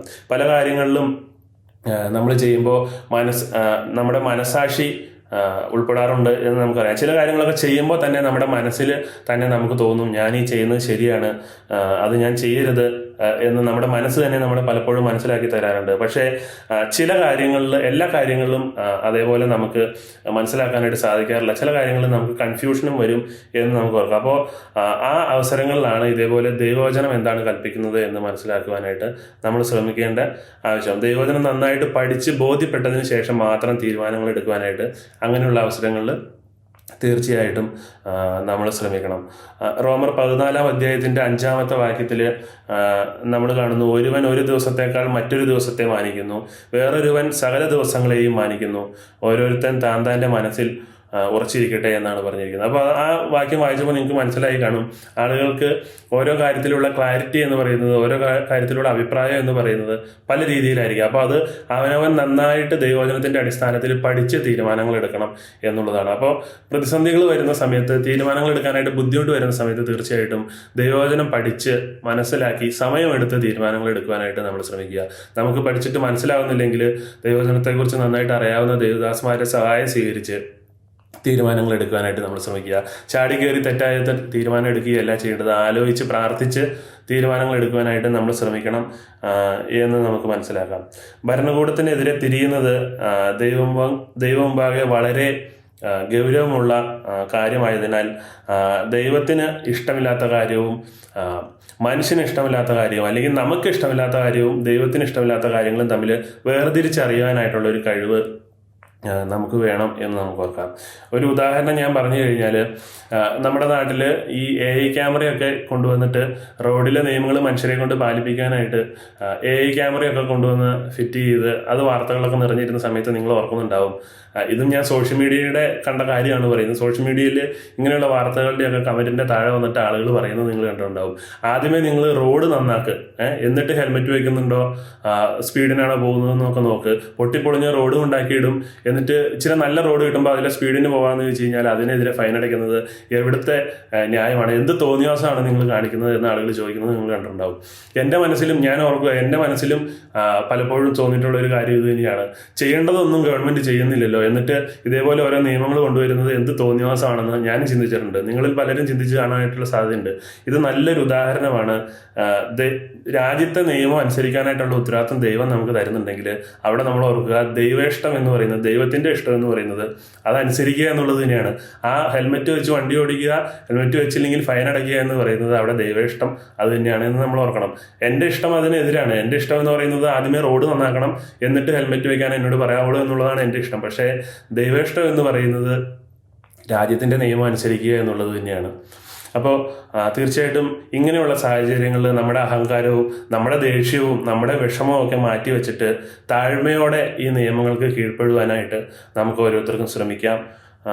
പിന്നീടുള്ള ജീവിതത്തിലും അത് നമ്മളെ സഹായിക്കട്ടെ എന്ന് ഞാൻ പ്രാർത്ഥിക്കുന്നു.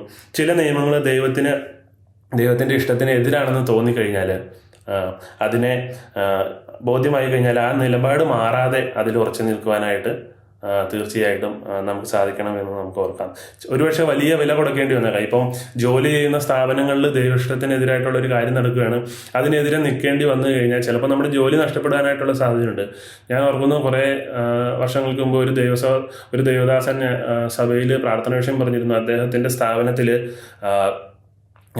എത്തിക്കൽ അല്ലാത്ത കാര്യങ്ങൾ പലതും ചെയ്യുവാനായിട്ട് തന്നെ നിർബന്ധിക്കുന്നുണ്ട്. അപ്പോൾ ദൈവേഷ്ടം എന്ന് പറയുന്നത് താൻ അത് ചെയ്യാതിരിക്കുക എന്നുള്ളത് തന്നെയാണെന്ന് ഞാൻ മനസ്സിലാക്കുന്നുണ്ട്. അതുകൊണ്ട് അത് ചെയ്യാനായിട്ട്, അത് സപ്പോർട്ട് ചെയ്യാനായിട്ട് എനിക്ക് സാധിക്കില്ല എന്നുള്ളത് ഞാൻ അവരോട് പറഞ്ഞു. അപ്പോൾ എനിക്കെതിരെ ആക്ഷൻ വരാനായിട്ടുള്ള സാധ്യതയുണ്ട്, നിങ്ങൾ എനിക്ക് വേണ്ടി പ്രാർത്ഥിക്കണമെന്ന് ഒരു സഹോദരൻ പ്രാർത്ഥന വിഷയം പറഞ്ഞ് ഞാൻ ഓർക്കുന്നുണ്ട്. അപ്പോൾ അവിടെ നിന്ന് നമുക്ക് മനസ്സിലാക്കാം, മനുഷ്യൻ്റെ നിയമത്തിനെതിരായിട്ട് നിൽക്കേണ്ടി വന്നു കഴിഞ്ഞാൽ പലപ്പോഴും ഇതേപോലെ വലിയ വില കൊടുക്കേണ്ടി വന്നേക്കാം. ദൈവത്തിൻ്റെ ഇഷ്ടങ്ങൾക്ക് നമ്മൾ കൂടുതൽ പ്രാധാന്യം കൊടുത്താൽ ഇതേപോലെ വില കൊടുക്കേണ്ടി വരാനായിട്ടുള്ള സാധ്യതയുണ്ട്. നിങ്ങൾ ജോലി സ്ഥലങ്ങളിലുള്ള ആളുകളാണെങ്കിൽ, കൂട്ടുകാരുടെ മധ്യത്തിൽ ജീവിക്കുന്ന ആളുകളാണെങ്കിൽ നിങ്ങൾ ഓർക്കുക, ദൈവത്തിൻ്റെ ഇഷ്ടത്തിന് വേണ്ടി നമ്മളൊരു കാര്യം ചെയ്യാതിരിക്കുമ്പോൾ, മറ്റാളുകൾ ശരിയെന്ന് വിചാരിക്കുന്ന ഒരു കാര്യം ശരിയല്ല എന്ന് പറയുമ്പോൾ മനുഷ്യരുടെ ഇഷ്ടക്കുറവ് നമ്മൾ സമ്പാദിക്കും, അല്ലെങ്കിൽ അവിടെ വലിയ വില നമുക്ക് കൊടുക്കേണ്ടി വരും. കോളേജിലൊക്കെ പഠിക്കുന്ന സമയത്ത് ഞാൻ ഓർക്കുന്നു, ഞായറാഴ്ച ദിവസങ്ങളിലാണ് സാധാരണ എല്ലാവർക്കും അവധിയുള്ളത്. അപ്പോൾ അന്ന് വലിയ വലിയ ട്രിപ്പുകളും എങ്ങോട്ടെങ്കിലുമൊക്കെ യാത്ര പോകാനും അങ്ങനെ എന്തെങ്കിലും നല്ല ആക്ടിവിറ്റീസ് കൂട്ടുകാർ പ്ലാൻ ചെയ്യുമ്പോൾ വിശ്വാസികളായിരിക്കുന്ന കൂട്ടുകാർക്ക് അതിന് പോകാനായിട്ട് സാധിക്കില്ല. എനിക്കും എൻ്റെ ഒരു വിശ്വാസിയായിരിക്കുന്ന കൂട്ടുകാരനുണ്ടായിരുന്നു. ഞങ്ങൾക്ക് ചർച്ചിൽ പോകേണ്ടതുകൊണ്ട് ഇവരുടെ ഈ പ്ലാനിലൊന്നും ഞങ്ങൾക്ക് കൂടാനായിട്ട് സാധിക്കില്ല. അപ്പോൾ അവരുടെ മുമ്പിൽ ഞങ്ങൾ ഒട്ടും വിലയില്ലാത്തവരായിട്ട് മാറുകയായിരുന്നു. ആ സന്ദർഭങ്ങളും ഉണ്ടാവുക എന്ന് ഞാൻ ഓർക്കുന്നുണ്ട്. അവർക്ക് ഞങ്ങൾ വലിയ പുച്ഛമായിരുന്നു. ആകെപ്പാടെ നല്ല കാര്യങ്ങൾ ചെയ്യാനായിട്ട് കിട്ടുന്ന സമയം മൊത്തം എവിടെയെങ്ങാണ്ട് പോയി എന്തോ പാട്ടും പാടി കൈ പിടിച്ചുകൊണ്ട് നടക്കുക ഇവനൊക്കെ എന്ന് പറഞ്ഞ് കളിയാക്കുന്നത് ഞാൻ ഓർക്കുന്നുണ്ട്. അപ്പോൾ ഇത് തന്നെയാണ് അവസ്ഥ. അത് ചെറിയൊരു ഉദാഹരണമാണ് ഞാൻ പറഞ്ഞത്. അത് വലിയ വില കൊടുത്തതൊന്നുമല്ല, ഒരു കുറച്ച് നാണക്കേട് മാത്രമേ ഉണ്ടായിട്ടുള്ളൂ. പക്ഷേ ജോലി നഷ്ടപ്പെടുന്നതും ഒരുപക്ഷെ ജീവൻ വരെ നഷ്ടപ്പെടുന്ന സാഹചര്യങ്ങൾ വരെ മനുഷ്യർക്ക് ഉണ്ടാകാനുള്ള സാധ്യതയുണ്ട്. അപ്പോൾ ഈ അവസരങ്ങളിലെല്ലാം അത് വളരെ ധൈര്യത്തോടു കൂടി ദൈവത്തിന് വേണ്ടി നിൽക്കുവാനായിട്ട് നമുക്ക് സാധിക്കണം. അതാണ് ദൈവവചനം നമ്മളെ പഠിപ്പിക്കുന്ന കാര്യമെന്ന് നമുക്ക് ഓർക്കാം. അപ്പോൾ ഈ ഇങ്ങനെയുള്ള സാഹചര്യങ്ങളിൽ മാനുഷിക നിയമങ്ങൾക്ക് എതിർത്ത് ചെയ്യുവാനായിട്ടുള്ള അവകാശം ദൈവവചനം നമുക്ക് തരുന്നുണ്ട് എന്നുള്ളത് നമുക്ക് ഓർക്കാം. 5-ാം അധ്യായത്തിൻ്റെ 29-ാമത്തെ വാക്യത്തിൽ നമ്മൾ കാണുന്നു, നാം മനുഷ്യരെക്കാൾ ദൈവത്തെ അനുസരിക്കേണ്ടതാകുന്നു എന്ന് പറഞ്ഞിരിക്കുകയാണ്. പത്രോസും അപ്പോസ്തലന്മാരുടെയും വാക്കുകൾ നമ്മൾ ഹൃദയത്തിൽ വെക്കേണ്ടതാണ്. ഇത്രയും ശിക്ഷകളും ഒക്കെ ഏറ്റ് തടവിലായി കഴിയുമ്പോഴും അവർ പറയുന്നത് ഇനിയും നമ്മൾ ദൈവവചനം തന്നെ സുവിശേഷം പറയണം, കാരണം നമ്മൾ മനുഷ്യരെക്കാൾ ദൈവത്തെ അനുസരിക്കേണ്ടത് ആവശ്യമാണ് എന്നാണ് അവർ പറയുന്നത്. അപ്പോൾ ഇത് നമുക്ക് ഹൃദയത്തിൽ വെക്കാം. ഭരണകൂടത്തിന് എതിരായിട്ട് ദൈവവചനം കൽപ്പിക്കുന്ന കാര്യങ്ങൾക്ക് വേണ്ടിയിട്ട് പ്രവർത്തിക്കേണ്ടി വരുമ്പോൾ നമ്മൾ ഈ കാര്യം മനസ്സിൽ വയ്ക്കുക, മനുഷ്യരെക്കാൾ ദൈവത്തെ അനുസരിക്കാനായിട്ടുള്ള ഉത്തരവാദിത്വം എനിക്കുണ്ട്. അതുകൊണ്ട് ഞാനിത് ചെയ്യും എന്ന് നമുക്ക് പറയാനായിട്ട് സാധിക്കട്ടെ. തടവിലാക്കപ്പെടും എന്നുള്ള ഭീഷണി അവർക്കുണ്ടായപ്പോഴും അവരത് പറഞ്ഞു എന്ന് നമുക്ക് കാണാം. ഞങ്ങൾക്ക് ദൈവത്തെ അനുസരിക്കണം, അടിക്കപ്പെടുമെന്നുള്ള ഭീഷണി അല്ലെങ്കിൽ കൊല്ലപ്പെടുമെന്നുള്ള ഭീഷണി അവർക്കുണ്ടായപ്പോഴും അവർ പറഞ്ഞു ഞങ്ങൾക്ക് ദൈവത്തെ അനുസരിക്കണം എന്ന് തന്നെ അവർ പറഞ്ഞു എന്ന് നമുക്ക് ഓർക്കാം. നമ്മുടെ ജീവിതത്തിലും ഇത് നല്ലൊരു ഉദാഹരണമാകട്ടെ. ഏത് സാഹചര്യങ്ങളിലും മനുഷ്യരൊക്കെ ഫോളോ ചെയ്യുന്ന ഒരു മാർഗം ആണ്, അത് ശരിയാണെന്ന് നമുക്ക് തോന്നിയാൽ പോലും ദൈവവചനം അതല്ല പറയുന്നതെങ്കിൽ ശരിയല്ല എന്ന് തന്നെ പറയുവാനായിട്ട്, വില കൊടുത്തുകൊണ്ട് തന്നെ പറയുവാനായിട്ട് നമുക്ക് സാധിക്കട്ടെ. അപ്പോൾ തുടർന്നുള്ള നമ്മുടെ ജീവിതത്തിലും ഭരണാധികാരികൾക്ക് വേണ്ടി ഭരണാധികാരികളുടെ കാര്യങ്ങൾ നമ്മൾ നേരിടേണ്ടി വരുമ്പോൾ തെറ്റായിട്ടുള്ള പല കാര്യങ്ങളും, ദൈവവചന പ്രകാരം തെറ്റായിട്ടുള്ള പല കാര്യങ്ങളും ചെയ്യുവാനായിട്ട് നമ്മളെ നിർബന്ധിക്കുമ്പോൾ അതിനെതിരായിട്ട് നിൽക്കുവാനായിട്ടുള്ള ഒരു ഒരു ധൈര്യം നമുക്ക് ദൈവം നൽകട്ടെ എന്ന് ഞാൻ പ്രാർത്ഥിക്കുകയാണ്. പിന്നീട് അവസാനമായിട്ട് നമ്മൾ ചിന്തിക്കുമ്പോൾ ഇതിനെല്ലാം അടിസ്ഥാനമായിട്ടുള്ള ഒരു തത്വം ഇതിൻ്റെയൊക്കെ പിന്നിലുണ്ട് എന്ന് നമുക്ക് കാണാം. അതാണ് എല്ലാ സമയത്തും ഭരണാധികാരികളെ ബഹുമാനിക്കണം എന്നുള്ളതാണ്. അപ്പോൾ ആദ്യം ഒന്നാമത് പറഞ്ഞതും രണ്ടാമത് പറഞ്ഞതുമായിരിക്കുന്ന സാഹചര്യങ്ങളിൽ ഭരണാധികാരികളെ അനുസരിക്കുന്ന സമയത്തും ഭരണാധികാരികൾക്കെതിരെ നിൽക്കേണ്ട സമയത്തും ഭരണാധികാരികളെ ബഹുമാനിക്കാനായിട്ട് നമുക്ക് കഴിയണം എന്നുള്ളതാണ് അടിസ്ഥാനപരമായിരിക്കുന്ന ഒരു തത്വം എന്നുള്ളത് നമ്മൾ ഓർക്കേണ്ട ആവശ്യമാണ്. ഈ കാര്യം ആദ്യം കണ്ട രണ്ട് കാര്യങ്ങളെക്കാൾ ഏറ്റവും ബുദ്ധിമുട്ടുള്ള കാര്യമാണ് ഇത് എന്ന് മനസ്സിലാക്കാം. ആദ്യം കണ്ട രണ്ട് കാര്യങ്ങൾ ഒരുപക്ഷെയൊക്കെ നമുക്ക് കുറേയൊക്കെ ചെയ്യാനായിട്ട് സാധിച്ചേക്കാം, പക്ഷേ ഈ കാര്യം ചെയ്യാനായിട്ട് നമുക്ക് ബുദ്ധിമുട്ടുണ്ട് എന്ന് നമുക്ക് ഓർക്കാം. അധികാരികളെ ബഹുമാനിക്കുക എന്ന് പറയുന്നതാണ് നമുക്ക് ബുദ്ധിമുട്ട്. ഇന്ന് ലോകത്ത് മനുഷ്യരാരും തന്നെ ചെയ്യുന്നില്ലാത്ത ഒരു കാര്യം എന്ന് പറയുന്നത് ഇത് തന്നെയാണ്. ഞാൻ തുടക്കത്തിൽ പറഞ്ഞതുപോലെയുള്ള എൻ്റെ അവകാശം എന്ന് ഞാൻ വിചാരിക്കുന്ന കാര്യം എന്ന് പറയുന്നതും ഭരണാധികാരികളെ ബഹുമാനിക്കേണ്ട എന്ന് പറയുന്നത് എൻ്റെ അവകാശമാണെന്ന് ചിന്തിക്കുന്ന ആളുകളുള്ള ലോകത്ത് തന്നെയാണ് നമ്മളും ജീവിക്കുന്നത്. പലപ്പോഴും അങ്ങനെയൊക്കെ ചിന്തിക്കുന്ന ആളുകൾ തന്നെയാണ് നമ്മളും എന്ന് നമുക്ക് മനസ്സിലാക്കാം. പക്ഷേ ദൈവവചനം പറയുന്ന കാര്യം എന്ന് പറയുന്നത് എല്ലാ സമയത്തും ഭരണാധികാരികളെ ബഹുമാനിക്കണം എന്നുള്ളതാണ്. ദൈവവചനപ്രകാരം ഒരു നിയമത്തെയോ കൽപ്പനയോ തെറ്റിക്കുമ്പോഴും നമ്മൾ ഓർക്കുക, അതായത് ദൈവവചനപ്രകാരം മനുഷ്യന്റെ നിയമമോ കൽപ്പനകളോ തെറ്റിക്കേണ്ടി വരുമ്പോഴും ഭരണാധികാരികളോട് ബഹുമാനത്തോടെ നിൽക്കുവാനായിട്ട് നമുക്ക് സാധിക്കും എന്നുള്ളത് ഓർക്കുക. 4-ാം അധ്യായത്തിൽ പത്രോസും യോഹന്നാനും ന്യായാധിപ സഭയുടെ മുമ്പിൽ നിന്നപ്പോൾ അവർ വളരെ ബഹുമാനത്തോടെയാണ് അവിടെ നിന്നത് എന്ന് നമുക്ക് കാണാം. 5-ാം അധ്യായത്തിലോട്ട് നമ്മൾ വരുമ്പോൾ അപ്പോസ്തലന്മാരെ തടവിലാക്കുവാനായിട്ട് വന്നപ്പോഴും അവരതിനെ എതിർക്കുന്നതോ വടിവെച്ചടിക്കുന്നതോ അവരെ തൊഴിക്കുന്നതോ ചവിട്ടുന്നതോ തെറി വിളിക്കുന്നതോ ഒന്നും നമ്മൾ കാണുന്നില്ല. അവർ വളരെ ബഹുമാനത്തോടെ തന്നെയാണ് അവിടെയും നിന്നത് എന്ന് നമുക്ക് കാണാം.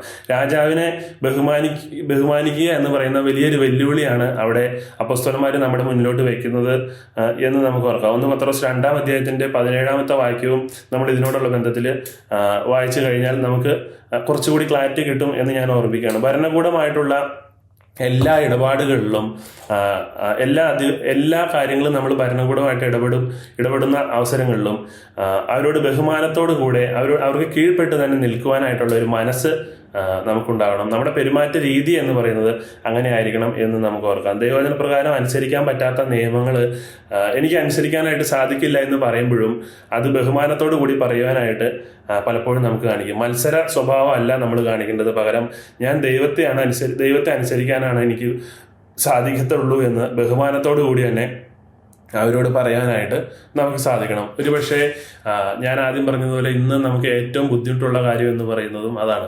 സോഷ്യൽ മീഡിയയിലോട്ട് നമ്മൾ വന്നു കഴിഞ്ഞാൽ സോഷ്യൽ മീഡിയ വഴി സുവിശേഷമൊക്കെ ഷെയർ ചെയ്യുന്ന പല ദൈവദാസന്മാരെ നിങ്ങൾ കണ്ടിട്ടുണ്ടാവും. പക്ഷെ ഞാൻ വളരെ നിർഭാഗ്യകരമായിട്ട് ഞാനൊരു കാര്യം ഞാൻ കുറേ നാളുകളായിട്ട് ശ്രദ്ധിക്കുന്നത്, ദൈവത്തെ സപ്പോർട്ട് ചെയ്യാനായിട്ട് ദൈവത്തിന് വേണ്ടി വാദിക്കുവാനായിട്ട് പല വീഡിയോകളും പല ക്ലിപ്പിങ്ങുകളും സുവിശേഷം പറയുന്ന പല ക്ലിപ്പിങ്ങുകളൊക്കെ ഷെയർ ചെയ്തതിന് ശേഷം അതിൻ്റെ താഴെ അതിനെ വിമർശിക്കാനായിട്ട് വരുന്ന മറ്റു മതവിശ്വാസികളായിരിക്കുന്ന ആളുകളെ പൂർണ്ണമായിട്ടും കളിയാക്കിക്കൊണ്ടും അവരെ പുച്ഛിച്ചുകൊണ്ടും അവർ വിശ്വസിക്കുന്ന പല കാര്യങ്ങളെയും കുറിച്ചും പല വളരെ കാണുമ്പോൾ തന്നെ നമുക്ക് മോശം തോന്നുന്ന പല രീതിയിലുള്ള ഫോട്ടോകളൊക്കെ ഷെയർ ചെയ്തുകൊണ്ടും ഒക്കെ അവരെ കളിയാക്കിക്കൊണ്ട് വിശ്വാസികളായിരിക്കുന്ന ആളുകൾ പ്രതികരിക്കുന്നത് ഞാൻ കണ്ടിട്ടുണ്ട്. എനിക്ക് അറിഞ്ഞുകൂടാ എങ്ങനെയാണ് ഇവരൊക്കെ അങ്ങനെയുള്ള ആളുകളെ എങ്ങനെയാണ് ദൈവത്തിലോട്ട് നേടുക എന്ന് എനിക്കറിഞ്ഞൂടാ. ഒരിക്കലും ഒരാളെയും കളിയാക്കിക്കൊണ്ട് ദൈവത്തിനായിട്ട് നേടുവാനായിട്ട് നമുക്ക് സാധിക്കില്ല എന്ന് നമ്മൾ ഓർക്കുക. അപ്പം ഭരണാധികാരിയോടുള്ള ബന്ധത്തിൽ നമ്മൾ നോക്കുമ്പോഴും അവരെ കളിയാക്കിക്കൊണ്ടോ പുച്ഛിച്ചുകൊണ്ടോ അവർക്കെതിരെ അവർ ചെയ്യുന്ന തെറ്റായ കാര്യങ്ങൾ എതിർക്കാനല്ല ദൈവവചനം നമ്മളോട് പറയുന്നത്. ദൈവവചന പ്രകാരം ശരിയായിട്ടുള്ള കാര്യം അവർക്കെതിരായിട്ട് ചെയ്യേണ്ടി വരികയാണെങ്കിലും ബഹുമാനത്തോടു കൂടി മാത്രം നമ്മൾ പ്രവർത്തിക്കുക എന്നുള്ളതാണ് ദൈവവചനം നമുക്ക് കാണിച്ചു തരുന്ന മാതൃക. അപ്പോസ്തലന്മാർ നമുക്ക് കാണിച്ചു തരുന്ന മാതൃക എന്നുള്ളത് നമുക്ക് ഓർക്കാം. അവരോട് കാര്യങ്ങൾ പറഞ്ഞ് മനസ്സിലാക്കുവാനായിട്ടുള്ള ഉത്തരവാദിത്തമാണ് നമുക്കുള്ളത്. ഞാൻ എന്തുകൊണ്ടാണ് ഇത് ചെയ്യുന്നത്, ദൈവം എന്നോട് ഇങ്ങനെ പറഞ്ഞിട്ടുള്ളത് കൊണ്ടാണ് ഞാനിത് ചെയ്യുന്നത് എന്നുള്ളത് ബഹുമാനത്തോടു കൂടി തന്നെ നമ്മൾ ചെയ്യുക. മറ്റാളുകളോട് സോഷ്യൽ മീഡിയ വഴി സുവിശേഷം പറയാനായിട്ട് ശ്രമിക്കുമ്പോഴും നമ്മൾ ഓർക്കുക, മറ്റ് മതസ്ഥർ അതിൻ്റെ താഴെ എന്തൊക്കെ പ്രകോപനങ്ങളായിട്ട് വന്നാലും അവരെ പുച്ഛിക്കുവാനോ അവർ വിശ്വസിക്കുന്ന പല വിശ്വാസങ്ങളെയും കളിയാക്കുവാനോ ഉള്ള ഒരു അവകാശവും ദൈവം നമുക്ക് തന്നിട്ടില്ല. അവർ ചെയ്യുന്ന കാര്യങ്ങളിൽ തെറ്റെന്താണെന്ന് വളരെ ബഹുമാനത്തോടു കൂടി തന്നെ സംസാരിക്കുവാനായിട്ടാണ് ദൈവം നമ്മളെ കാണിച്ചു തന്നിട്ടുള്ളത്. യേശുക്രിസ്തു ഈ ലോകത്തിലായിരിക്കുന്ന സമയത്ത് താൻ പരീശന്മാരോടൊക്കെ സംസാരിക്കുന്ന രീതികളൊക്കെ എടുത്ത് നോക്കിക്കഴിഞ്ഞാൽ അവരെ കളിയാക്കി പുച്ഛിച്ച് ഓടിക്കുന്ന ഒരു സ്വഭാവം അല്ല യേശുവിനുണ്ടായിരുന്നതെന്ന് നമുക്ക് കാണാം. വിമർശിക്കേണ്ട സമയത്ത് വിമർശിക്കുന്നുണ്ട്, പക്ഷേ അതെല്ലാം വളരെ വളരെ ബഹുമാനത്തോടെയുള്ള വാക്കുകൾ ഉപയോഗിച്ചുകൊണ്ട് തന്നെയാണ് ചെയ്തിട്ടുള്ളത് എന്ന് നമുക്ക് കാണാം. പക്ഷേ ഇന്ന് നമ്മൾ പലപ്പോഴും തെറ്റിപ്പോകുന്ന ഒരു കാര്യം എന്ന് പറയുന്നതാണ് ബഹുമാനത്തോടെ, പ്രതിപക്ഷ ബഹുമാനത്തോടു കൂടി ആളുകളോട് സംസാരിക്കാനായിട്ട് നമുക്ക് കഴിയുന്നില്ല എന്നുള്ളത് തെറ്റാണെന്ന് നമ്മൾ ഓർക്കുക. ചെറുപ്പക്കാരായിരിക്കുന്ന നമ്മൾ പ്രത്യേകം ശ്രദ്ധിക്കേണ്ട ഒരു കാര്യമാണ് ഇത് എന്ന് നമുക്ക് ഓർക്കാം. നമ്മുടെ നാട്ടിലെ രാഷ്ട്രീയ പാർട്ടികൾക്ക് വേണ്ടി കൊല്ലാനും ചാവാനും നടക്കുന്ന ചെറുപ്പക്കാർക്ക് ഇല്ലാതെ പോകുന്ന ഒരു സ്വഭാവം എന്ന് പറയുന്നത് ഇതാണ്. പ്രതിപക്ഷ ബഹുമാനം എന്ന് പറയുന്നത് വളരെ അത്യാവശ്യമാണ് എന്നുള്ളത് നമുക്ക് ഓർക്കാം. ഭ്രൂണഹത്യ എന്ന് പറയുന്നത് ദൈവേഷ്ടത്തെ ലംഘിക്കുന്ന ഒരു കുറ്റമാണ് എന്നുള്ളത് നമുക്ക് എല്ലാവർക്കും അറിയാമല്ലോ. നമ്മുടെ സഹോദരന്മാരെ ഇതിനെതിരെ പാട്ട് വരെ എഴുതിയിട്ടുണ്ട് എന്ന് നമുക്കറിയാം. കാരണം ലോകത്തിലെ ആളുകളോട് ചോദിച്ചാൽ പോലും ഭ്രൂണഹത്യ തെറ്റാണെന്ന് എല്ലാവരും തന്നെ പറയുമെന്ന് നമുക്കറിയാം. പക്ഷേ നിയമപരമായിട്ട് അത് തെറ്റല്ലാത്ത പല രാജ്യങ്ങളും ഇന്ന് ലോകത്തിൽ നിലവിലുണ്ട് എന്ന് നമുക്കറിയാം. പണ്ട് അമേരിക്കയിൽ ഒരു തീവ്രവാദി സംഘടന ചെയ്ത ഒരു കാര്യം ഞാൻ വായിക്കാനായിട്ട് ഇടയുണ്ടായി. അവര് ഈ ഭ്രൂണഹത്യ ചെയ്തിരുന്ന ഒരു ക്ലിനിക്കിലോട്ട് അതിക്രമിച്ച് കയറി തോക്കുമൊക്കെ ആയിട്ട് വന്നിട്ട് ഈ ഭ്രൂണഹത്യ ചെയ്തുകൊണ്ടിരുന്ന ആളുകളെ വെടിവെച്ച് കൊല്ലുവാനായിട്ട് ശ്രമിച്ചു. അപ്പോൾ നിങ്ങളവിടെ ഓർക്കുക, അവരവിടെ ചെയ്തത് ഭ്രൂണഹത്യ എന്ന് പറയുന്ന വലിയൊരു പാപത്തെ, വലിയൊരു തെറ്റിനെ നിർത്തലാക്കുവാനായിട്ടാണ് അവരവിടെ കടന്നു വന്നതെന്ന് നമുക്ക് കാണാം. പക്ഷേ അതേപോലെ തന്നെ ദൈവം വെറുക്കുന്ന അല്ലെങ്കിൽ അതിനേക്കാൾ വലിയൊരു പാപം ചെയ്തുകൊണ്ട് അതിനെ സ്റ്റോപ്പ് ചെയ്യാനായിട്ടാണ് അവരവിടെ ശ്രമിച്ചത് എന്ന് നമുക്ക് കാണാം. ഞാൻ ആദ്യം പറഞ്ഞ പ്രതിപക്ഷ ബഹുമാനമില്ലാതെ നമ്മൾ മറ്റ് വിശ്വാസികളെ, കാര്യങ്ങൾ വിശ്വസിക്കുന്ന ആളുകളെ പുച്ഛിച്ചുകൊണ്ടും കളിയാക്കിക്കൊണ്ടും ദൈവത്തിന് വേണ്ടി സുവിശേഷം ഷെയർ ചെയ്യാൻ നടക്കുന്ന നമ്മളും പലപ്പോഴും ഇത് തന്നെയാണ് ചെയ്യുന്നത്. ഒരു നല്ല കാര്യം നമ്മൾ അവതരിപ്പിക്കാനായിട്ട് വേറെ തെറ്റുകളും ചെയ്തുകൊണ്ടാണ് പലപ്പോഴും നമ്മൾ ബഹുമാനമില്ലാതെ പ്രവർത്തിക്കുമ്പോൾ നമ്മൾ ചെയ്തു പോകുന്നത് എന്ന് നമുക്ക് ഓർക്കാം. അപ്പം തെറ്റേത് ശരിയേത് എന്ന് മനുഷ്യരെ മനസ്സിലാക്കി കൊടുക്കാനായിട്ട് ശ്രമിക്കുമ്പോൾ ബഹുമാനത്തോടു കൂടി മാത്രം നമ്മൾ പ്രവർത്തിക്കുക. ഭരണാധികാരികൾ തെറ്റ് ചെയ്യുമ്പോൾ അതിനെതിരായിട്ട് പ്രവർത്തിക്കേണ്ടി വരുമ്പോൾ ബഹുമാനത്തോടു കൂടി മാത്രം അവരുടെ മുമ്പിൽ നിൽക്കുക എന്നുള്ളത് ദൈവം നമുക്ക് തന്നിരിക്കുന്ന അടിസ്ഥാന തത്വമാണ് എന്നുള്ളത് നമ്മൾ ഓർക്കുക. ദൈവത്തെ പിൻപറ്റുന്നു എന്ന് അവകാശപ്പെടുമ്പോൾ പോലും പലപ്പോഴും അച്ചടക്കത്തോടു കൂടി ഈ രാജ്യത്ത് ജീവിക്കാനായിട്ട് പല ആളുകൾക്കും സാധിക്കുന്നില്ല എന്നുള്ളത് വളരെ ദൗർഭാഗ്യകരമാണ് എന്ന് ഞാൻ ഓർക്കുകയാണ്. അസന്തുഷ്ടരായിട്ട് ഈ ലോകത്തിൽ ജീവിക്കുന്ന വിശ്വാസികളുണ്ട് എന്നുള്ളത് നമുക്ക് കാണാം. അധികാരത്തിനെതിരെ പ്രവർത്തിക്കുവാനും അധികാരികളെ രൂക്ഷമായിട്ട് വിമർശിക്കാനും ഒക്കെ ആയിട്ട് എനിക്ക് അവകാശമുണ്ട് എന്ന് വിശ്വസിക്കുന്ന പല വിശ്വാസികളും ഉണ്ട് എന്ന് നമുക്ക് ഓർക്കാം. ഇങ്ങനെയുള്ള പ്രക്ഷോഭങ്ങൾക്ക് നേതൃത്വം നൽകുന്ന, രാഷ്ട്രീയ പ്രവർത്തനത്തിൽ ഉൾപ്പെട്ടിട്ട് ഇങ്ങനെയുള്ള വലിയ പ്രക്ഷോഭങ്ങൾക്കും സമരത്തിനും ആക്രമണങ്ങൾക്കും നേതൃത്വം നൽകുന്ന അത് നേതൃത്വം നൽകുന്നില്ലെങ്കിൽ പോലും അതിന് സപ്പോർട്ട് നൽകുന്ന പല ദൈവമക്കളും നമ്മുടെയൊക്കെ ഇടയിൽ ഉണ്ടാവാനായിട്ടുള്ള സാധ്യതയുണ്ട്. തീർച്ചയായിട്ടും ഇതിനെതിരെ എല്ലാം പൗലോസ് പറയുന്ന ഒരു കാര്യം നമ്മൾ തീർച്ചയായിട്ടും ചിന്തിക്കേണ്ടത് ആവശ്യമാണ്. തീത്തോസ് 3-ാം അധ്യായത്തിൻ്റെ 1-2 വാക്യങ്ങളിൽ ഇങ്ങനെയാണ് വായിക്കുന്നത്: വാഴ്ചകൾക്കും അധികാരങ്ങൾക്കും കീഴടങ്ങി അനുസരിപ്പാനും സകല സൽപ്രവൃത്തിക്കും ഒരുങ്ങിയിരിപ്പാനും ആരെക്കൊണ്ടും ദൂഷണം പറയാതെയും കലഹിക്കാതെയും ശാന്തന്മാരായി സകല മനുഷ്യരോടും പൂർണ്ണ സൗമ്യത കാണിപ്പാനും അവരെ ഓർമ്മപ്പെടുത്തുക എന്നാണ് പൗലോസ് പറഞ്ഞിരിക്കുന്നത് എന്ന് നമുക്ക് കാണാം. അപ്പോൾ പറഞ്ഞിരിക്കുന്നത് നമ്മൾ മനുഷ്യരുടെ മുമ്പിൽ സൗമ്യരായിരിക്കണം. ആരെക്കൊണ്ടും നമ്മൾ മോശം വാക്ക് പറയിപ്പിക്കരുത്. എല്ലാവരെയും ബഹുമാനത്തോടെ കണ്ട് മാത്രം നമ്മൾ കാര്യങ്ങൾ ചെയ്യണം എന്നാണ് പറഞ്ഞിരിക്കുന്നത്. അത് മനുഷ്യന്റെ കൽപ്പന എതിർക്കേണ്ടി വരുന്ന സാഹചര്യത്തിലും ആ ഒരു തത്വം തന്നെയാണ് ദൈവം നമ്മളോട് പറയുന്നത് എന്നുള്ളത് നമുക്ക് ഓർക്കാം. ന്യായാധിപസഭയുടെ മുമ്പാകെ അപ്പോസ്തലന്മാർ വെറുപ്പോടെയോ അല്ല നിന്നത്. അവർ വളരെ ധൈര്യത്തോടെ തന്നെയാണ് നിന്നത് എന്ന് നമുക്ക് കാണാം. പ്രസംഗിക്കരുത് എന്ന് കൽപ്പിച്ച ആ കൽപ്പനയെ എതിർത്തുകൊണ്ട് കാര്യങ്ങൾ ചെയ്യേണ്ടി വന്നപ്പോഴും അവർ ബഹുമാനത്തോടെ തന്നെ തിന്നു എന്ന് നമുക്ക് കാണാം. പകരം പ്രസംഗിക്കരുത് എന്ന് പറഞ്ഞപ്പോൾ അതെന്ത് തോന്നിയ ദിവസം നിങ്ങൾ പറയുന്നത് പ്രസംഗിക്കാനായിട്ടുള്ള അവകാശം എനിക്കുണ്ട്, ഞാൻ പ്രസംഗിക്കും, നീ പോടാ, നീ അത് വീട്ടിൽ പോയി പറഞ്ഞാൽ മതി എന്നൊന്നും അവർ പറയുന്നില്ല. അവർ പ്രസംഗിക്കരുതെന്ന് പറഞ്ഞു, ദൈവം പ്രസംഗിക്കണം എന്ന് പറഞ്ഞിട്ടുണ്ട്, അതുകൊണ്ട് പ്രസംഗിച്ചു. ആ പ്രസംഗിച്ചതുകൊണ്ട് തങ്ങളെ പിടിക്കപ്പെട്ടപ്പോൾ ബഹുമാനത്തോടു കൂടി തന്നെ അവരെ മുമ്പിൽ നിന്നു എന്നുള്ളതാണ് നമ്മൾ കാണുന്നത്. അപ്പം നമ്മളും ചെയ്യേണ്ടത് ഇത് തന്നെയാണ്. സുവിശേഷം സംസാരിക്കേണ്ട സാഹചര്യങ്ങൾ സുവിശേഷം സംസാരിക്കണം. അപ്പോൾ അതിനെതിരെ ഭരണാധികാരികൾ ഇടപെട്ട് കഴിഞ്ഞാൽ തീർച്ചയായിട്ടും ബഹുമാനത്തോടെ തന്നെ അത് നേരിടുക, നിയമം നമുക്ക് അനുശാസിക്കുന്ന കാര്യങ്ങൾ വെച്ചുകൊണ്ട് മാത്രം അതിനെ നേരിടുക എന്നുള്ളതാണ് ദൈവം നമ്മളെക്കുറിച്ച് ഉദ്ദേശിക്കുന്നത് നമുക്ക് ഓർക്കാം. അപ്പോൾ അടിസ്ഥാന തത്വം, ആദ്യം കണ്ട 2 കാര്യങ്ങളിലും അടിസ്ഥാന തത്വം എന്ന് പറയുന്നത് എപ്പോഴും ബഹുമാനത്തോടു കൂടി മാത്രം പ്രതിപക്ഷത്ത് നിൽക്കുന്ന ആളുകളെ നമ്മൾ കാണണം. അധികാരികളാണെങ്കിലും മറ്റു മത വിശ്വാസികളാണെങ്കിലും ഇതിനെ ഒന്നും വിശ്വസിക്കാത്ത കൂട്ടുകാരാണെങ്കിലും നിരീശ്വരവാദികളാണെങ്കിൽ പോലും സംസാരിക്കുമ്പോൾ നമ്മൾ തീർച്ചയായിട്ടും ബഹുമാനത്തോടു കൂടി മാത്രം സംസാരിക്കുക എന്നുള്ളത് ദൈവം നമ്മളെ ഏൽപ്പിച്ചിരിക്കുന്ന ഉത്തരവാദിത്തമാണെന്ന് നമുക്ക് ഓർക്കാം. ഒരുപക്ഷെ ചീത്ത വിളിച്ചുകൊണ്ടും കളിയാക്കിയതുകൊണ്ടും ഒന്നും നമുക്ക് ആരെയും ദൈവത്തിനായിട്ട് നേടുവാനായിട്ട് സാധിക്കില്ല എന്ന് നമ്മൾ മനസ്സിലാക്കേണ്ടത് ആവശ്യമാണ്. ദൈവവചനത്തിലോട്ട് വരുമ്പോൾ ഈ ഭരണകൂടം എന്ന് പറയുന്ന കാര്യം ഈ ഞാൻ പറഞ്ഞപ്പോൾ കൂടുതലും ഈ ഗവൺമെന്റിനെ കുറിച്ചാണ് പറഞ്ഞത്, കേരള സർക്കാർ, കേന്ദ്ര സർക്കാരിനെ കുറിച്ചൊക്കെയാണ് പറഞ്ഞത്. പക്ഷേ ആദ്യമേ പറഞ്ഞതുപോലെ എല്ലാ മേഖലയിലും ഉള്ള ഭരണങ്ങളെ അനുസരിക്കുവാനായിട്ട് ദൈവം പറഞ്ഞിട്ടുണ്ട് എന്ന് നമുക്ക് ഓർക്കാം. ഭാര്യമാരോട് ഭർത്താക്കന്മാർക്ക് കീഴടങ്ങിയിരിക്കണമെന്ന് ദൈവവചനത്തിലെ പല ഭാഗങ്ങളിൽ പറഞ്ഞിരിക്കുന്നത് കാണാം. 1 പത്രോസ് 3-ാം അധ്യായത്തിന്റെ 1 മുതൽ 6 വരെയുള്ള വാക്യങ്ങൾ പറഞ്ഞിട്ടുണ്ട്. കൊലോസ്യർ 3-ാം അധ്യായത്തിന്റെ 18 പറഞ്ഞിട്ടുണ്ട്. എഫേസ്യർ 5-ാം അധ്യായത്തിന്റെ 22 മുതൽ 24 വരെയുള്ള വാക്യങ്ങളൊക്കെ അങ്ങനെ ഒരു കൽപ്പന കൊടുത്തിട്ടുണ്ട് എന്ന് നമുക്കറിയാം. മക്കളോട് മാതാപിതാക്കൾക്ക് കീഴടങ്ങിയിരിക്കണം എന്നുള്ള കാര്യത്തെക്കുറിച്ചും അവരെ അനുസരിക്കണം എന്നുള്ളതിനെക്കുറിച്ചും ദൈവവചനത്തിൽ പറഞ്ഞിട്ടുള്ളത് നമുക്കറിയാം. അതും അധികാരത്തിന്റെ അല്ലെങ്കിൽ ഭരണത്തിന്റെ മറ്റൊരു മേഖലയാണ് എന്ന് നമുക്ക് കാണാം. എഫേസ്യർ 6-ാം അധ്യായത്തിന്റെ 1 മുതൽ 3 വരെയുള്ള വാക്യങ്ങൾ വായിക്കുമ്പോൾ നമുക്കത് കാണാം. ഇനി ജോലി സ്ഥലത്ത് നമ്മൾ അധികാരികളെ, നമ്മുടെ തലപ്പത്തുള്ള ആളുകളെ അനുസരിക്കണം എന്നുള്ളത് എഫേസ്യർ 6-ാം അധ്യായത്തിന്റെ 5 മുതൽ 8 വരെയുള്ള വാക്യങ്ങളിൽ പറഞ്ഞിരിക്കുന്നത് നമുക്ക് കാണാം. വിശ്വാസികൾ മൂപ്പന്മാർക്ക് കീഴടങ്ങിയിരിക്കണം, അവരുടെ അധികാരത്തിന് കീഴടങ്ങിയിരിക്കണം എന്നുള്ളതും എബ്രായർ 13-ാം അധ്യായത്തിന്റെ 17-ാമത്തെ വാക്യത്തിൽ പറഞ്ഞിരിക്കുന്നതാണ്. ഇങ്ങനെ ജീവിതത്തിന്റെ സമസ്ത മേഖലകളിലും നമ്മുടെ തലപ്പത്തുള്ള ആളുകളെ ആക്കിയിരിക്കുന്നത് ദൈവമായതുകൊണ്ട് അവരോട് ബഹുമാനത്തോടു കൂടി എപ്പോഴും പെരുമാറുവാനും അവരുടെ കൽപ്പനകളെ അനുസരിക്കുവാനും, അവരുടെ കൽപ്പനകൾ ദൈവകൽപ്പനയ്ക്ക് എതിരെയാണ് നിൽക്കുന്നതെങ്കിൽ അതിനെതിരെ പ്രവർത്തിച്ചിട്ട് ബഹുമാനത്തോടു കൂടി മാത്രം നിൽക്കുവാനും ഉള്ള ഉത്തരവാദിത്തം ദൈവം നമുക്ക് തന്നിട്ടുണ്ട് എന്നുള്ളത് തീർച്ചയായിട്ടും നമുക്ക് ഓർക്കാം. ഈ മേഖലകളിലെല്ലാം ദൈവവചനത്തിന് എതിരായിട്ട് പലതും ചെയ്യാനായിട്ടുള്ള പ്രേരണയൊക്കെ നമുക്ക് വരും എന്നുള്ളതിൽ ഒരു സംശയമില്ല. മനുഷ്യർ ചെയ്യുന്ന ഏത് കാര്യത്തിലും അതുണ്ടാകാനായിട്ടുള്ള സാധ്യതയുണ്ട്. ജോലി നഷ്ടപ്പെടാം, വീട്ടിൽ നിന്ന് പുറത്താക്കാം, കൂട്ടുകാരുടെ ഇടയിൽ നാണം കെടാം, അങ്ങനെ പലതും സംഭവിക്കാനായിട്ടുള്ള സാധ്യതയുണ്ട്. പക്ഷെ അപ്പോഴെല്ലാം ദൈവവചനം പറഞ്ഞിരിക്കുന്ന കാര്യം ഇതായതുകൊണ്ട് അതനുസരിക്കുവാനായിട്ടുള്ള ഉത്തരവാദിത്വം വിശ്വാസി എന്ന നിലയ്ക്ക് നമുക്കുണ്ട് എന്ന് നമുക്ക് ഓരോരുത്തർക്കും ഓർക്കാം.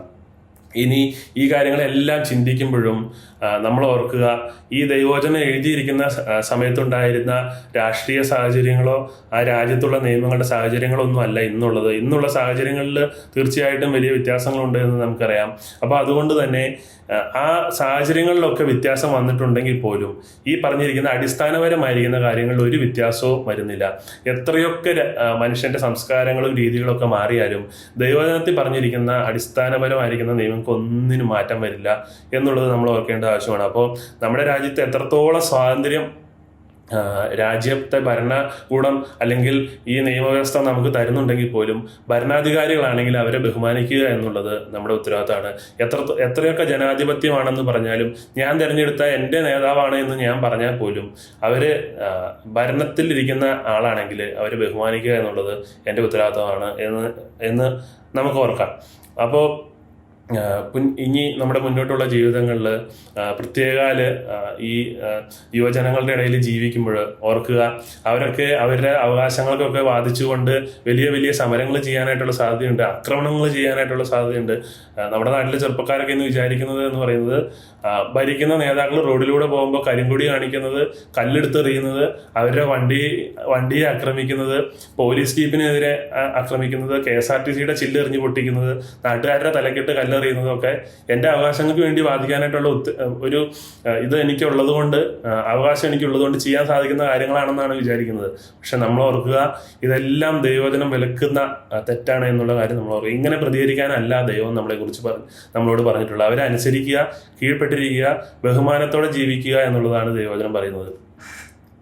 മറ്റ് സാഹചര്യങ്ങളുണ്ടാവാം. അതായത് നമ്മുടെ കൂട്ടത്തിലുള്ള അല്ലെങ്കിൽ ഭരണാധികാരികൾ വളരെ തെറ്റായിട്ടുള്ള കാര്യങ്ങൾ ചെയ്യുന്ന സമയത്ത് അതിനെതിരെ പ്രതികരിക്കാനായിട്ട് രാജ്യം നമുക്ക് പല മാർഗങ്ങളും തന്നിട്ടുണ്ട്. കോടതിയെ സമീപിക്കാം, ആദ്യം പറഞ്ഞതുപോലെ കോടതിയെ സമീപിക്കാം, അങ്ങനെ പല മാർഗങ്ങളും നമുക്ക് തന്നിട്ടുണ്ട്. അതെല്ലാം അവരോടുള്ള ബഹുമാനത്തിൽ തന്നെ നമുക്ക് ചെയ്യാൻ കഴിയുന്ന കാര്യമാണെന്ന് ഓർക്കുക. അങ്ങനെ ബഹുമാനത്തോടെ മാത്രം കാര്യങ്ങൾ ചെയ്ത് ജീവിക്കാനായിട്ട് വരുന്ന നാളുകളിൽ നമുക്ക് ഉപയോഗിക്കാം. അപ്പോൾ ഞാൻ വിചാരിക്കുകയാണ്, ഇനി നിങ്ങളുടെ മുമ്പിൽ പിണറായി വിജയനെ ഇരട്ടച്ചങ്കൻ എന്ന് വിളിച്ചുകൊണ്ടുള്ള ഒരു പോസ്റ്റ് നിങ്ങളുടെ മുമ്പിൽ വന്നാൽ നിങ്ങളത് ഷെയർ ചെയ്യില്ല എന്ന് ഞാൻ വിചാരിക്കുകയാണ്. ഇനി മോദിയെ കളിയാക്കിക്കൊണ്ട് ഒരു പോസ്റ്റ് നിങ്ങളുടെ മുമ്പിൽ വന്നാൽ അത് നിങ്ങൾ ഷെയർ ചെയ്യില്ല എന്ന് ഞാൻ വിചാരിക്കുകയാണ്. അവർ ചെയ്യുന്ന തെറ്റുകളെ കുറിച്ച് വിവരിക്കുന്ന പോസ്റ്റുകളൊക്കെ വായിക്കാനും ഒക്കെയുള്ള ഒരു അവകാശം നമുക്കുണ്ട്. പക്ഷേ അവരെ പുച്ഛിക്കുവാനോ കളിയാക്കുവാനോ ബഹുമാനം ഇല്ലാതെ പെരുമാറാനോ ആയിട്ടുള്ള ഒരു അവകാശവും ദൈവം നമുക്ക് തന്നിട്ടില്ല എന്നുള്ള കാര്യം തീർച്ചയായിട്ടും ഓർക്കേണ്ടതാണ്. ഞാൻ നിങ്ങളെ ആരെയും കുറ്റം വിധിച്ചുകൊണ്ട് പറയുന്നതല്ല. ഞാനും ഈ കാര്യത്തിൽ തെറ്റിപ്പോയിട്ടുള്ള ആൾ തന്നെയാണ്. ഭരണകൂടത്തിലിരിക്കുന്ന ആളുകൾക്കെതിരെ ട്രോളുകൾ പലതും ഉണ്ടാക്കിയിട്ടുള്ള ആൾ തന്നെയാണ് ഞാനും എന്ന് ഞാൻ ഓർക്കുകയാണ്. പക്ഷേ ദൈവവചനം പറയുന്നത് ഇന്നതാണ് എന്ന് മനസ്സിലാക്കി തിരുത്തേണ്ട ആവശ്യകത നമുക്കെല്ലാവർക്കും, എനിക്കുള്ളതുപോലെ നമുക്കെല്ലാവർക്കും ഉണ്ടെന്ന് ഓർത്തുകൊണ്ട് മുന്നോട്ടുള്ള ജീവിതത്തിൽ നല്ല മാതൃക കാണിച്ചുകൊണ്ട് നമുക്ക് ജീവിക്കാനായിട്ട് ശ്രമിക്കാം.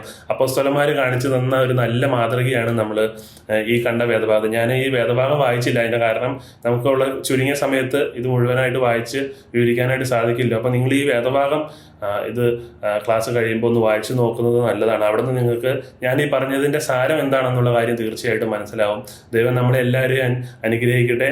പ്രത്യേകം ഈ യുവയുടെ പ്രോഗ്രാം ഓർഗനൈസ് ചെയ്തിട്ടുള്ള ഇതിൻ്റെ പിന്നിൽ പ്രവർത്തിക്കുന്ന ദേവദാസന്മാരെല്ലാവരെയും ദൈവം ധാരാളമായിട്ട് അനുഗ്രഹിക്കട്ടെ. തുടർന്നും നമുക്ക് നല്ല നല്ല ക്ലാസ്സുകൾ ദേവദാസന്മാരിലൂടെ കേൾക്കുവാനായിട്ടുള്ള അവസരങ്ങൾ ലഭിക്കട്ടെ. ദൈവത്തിൻ്റെ നാമം മാത്രം മഹത്വപ്പെടുവാറാകട്ടെ.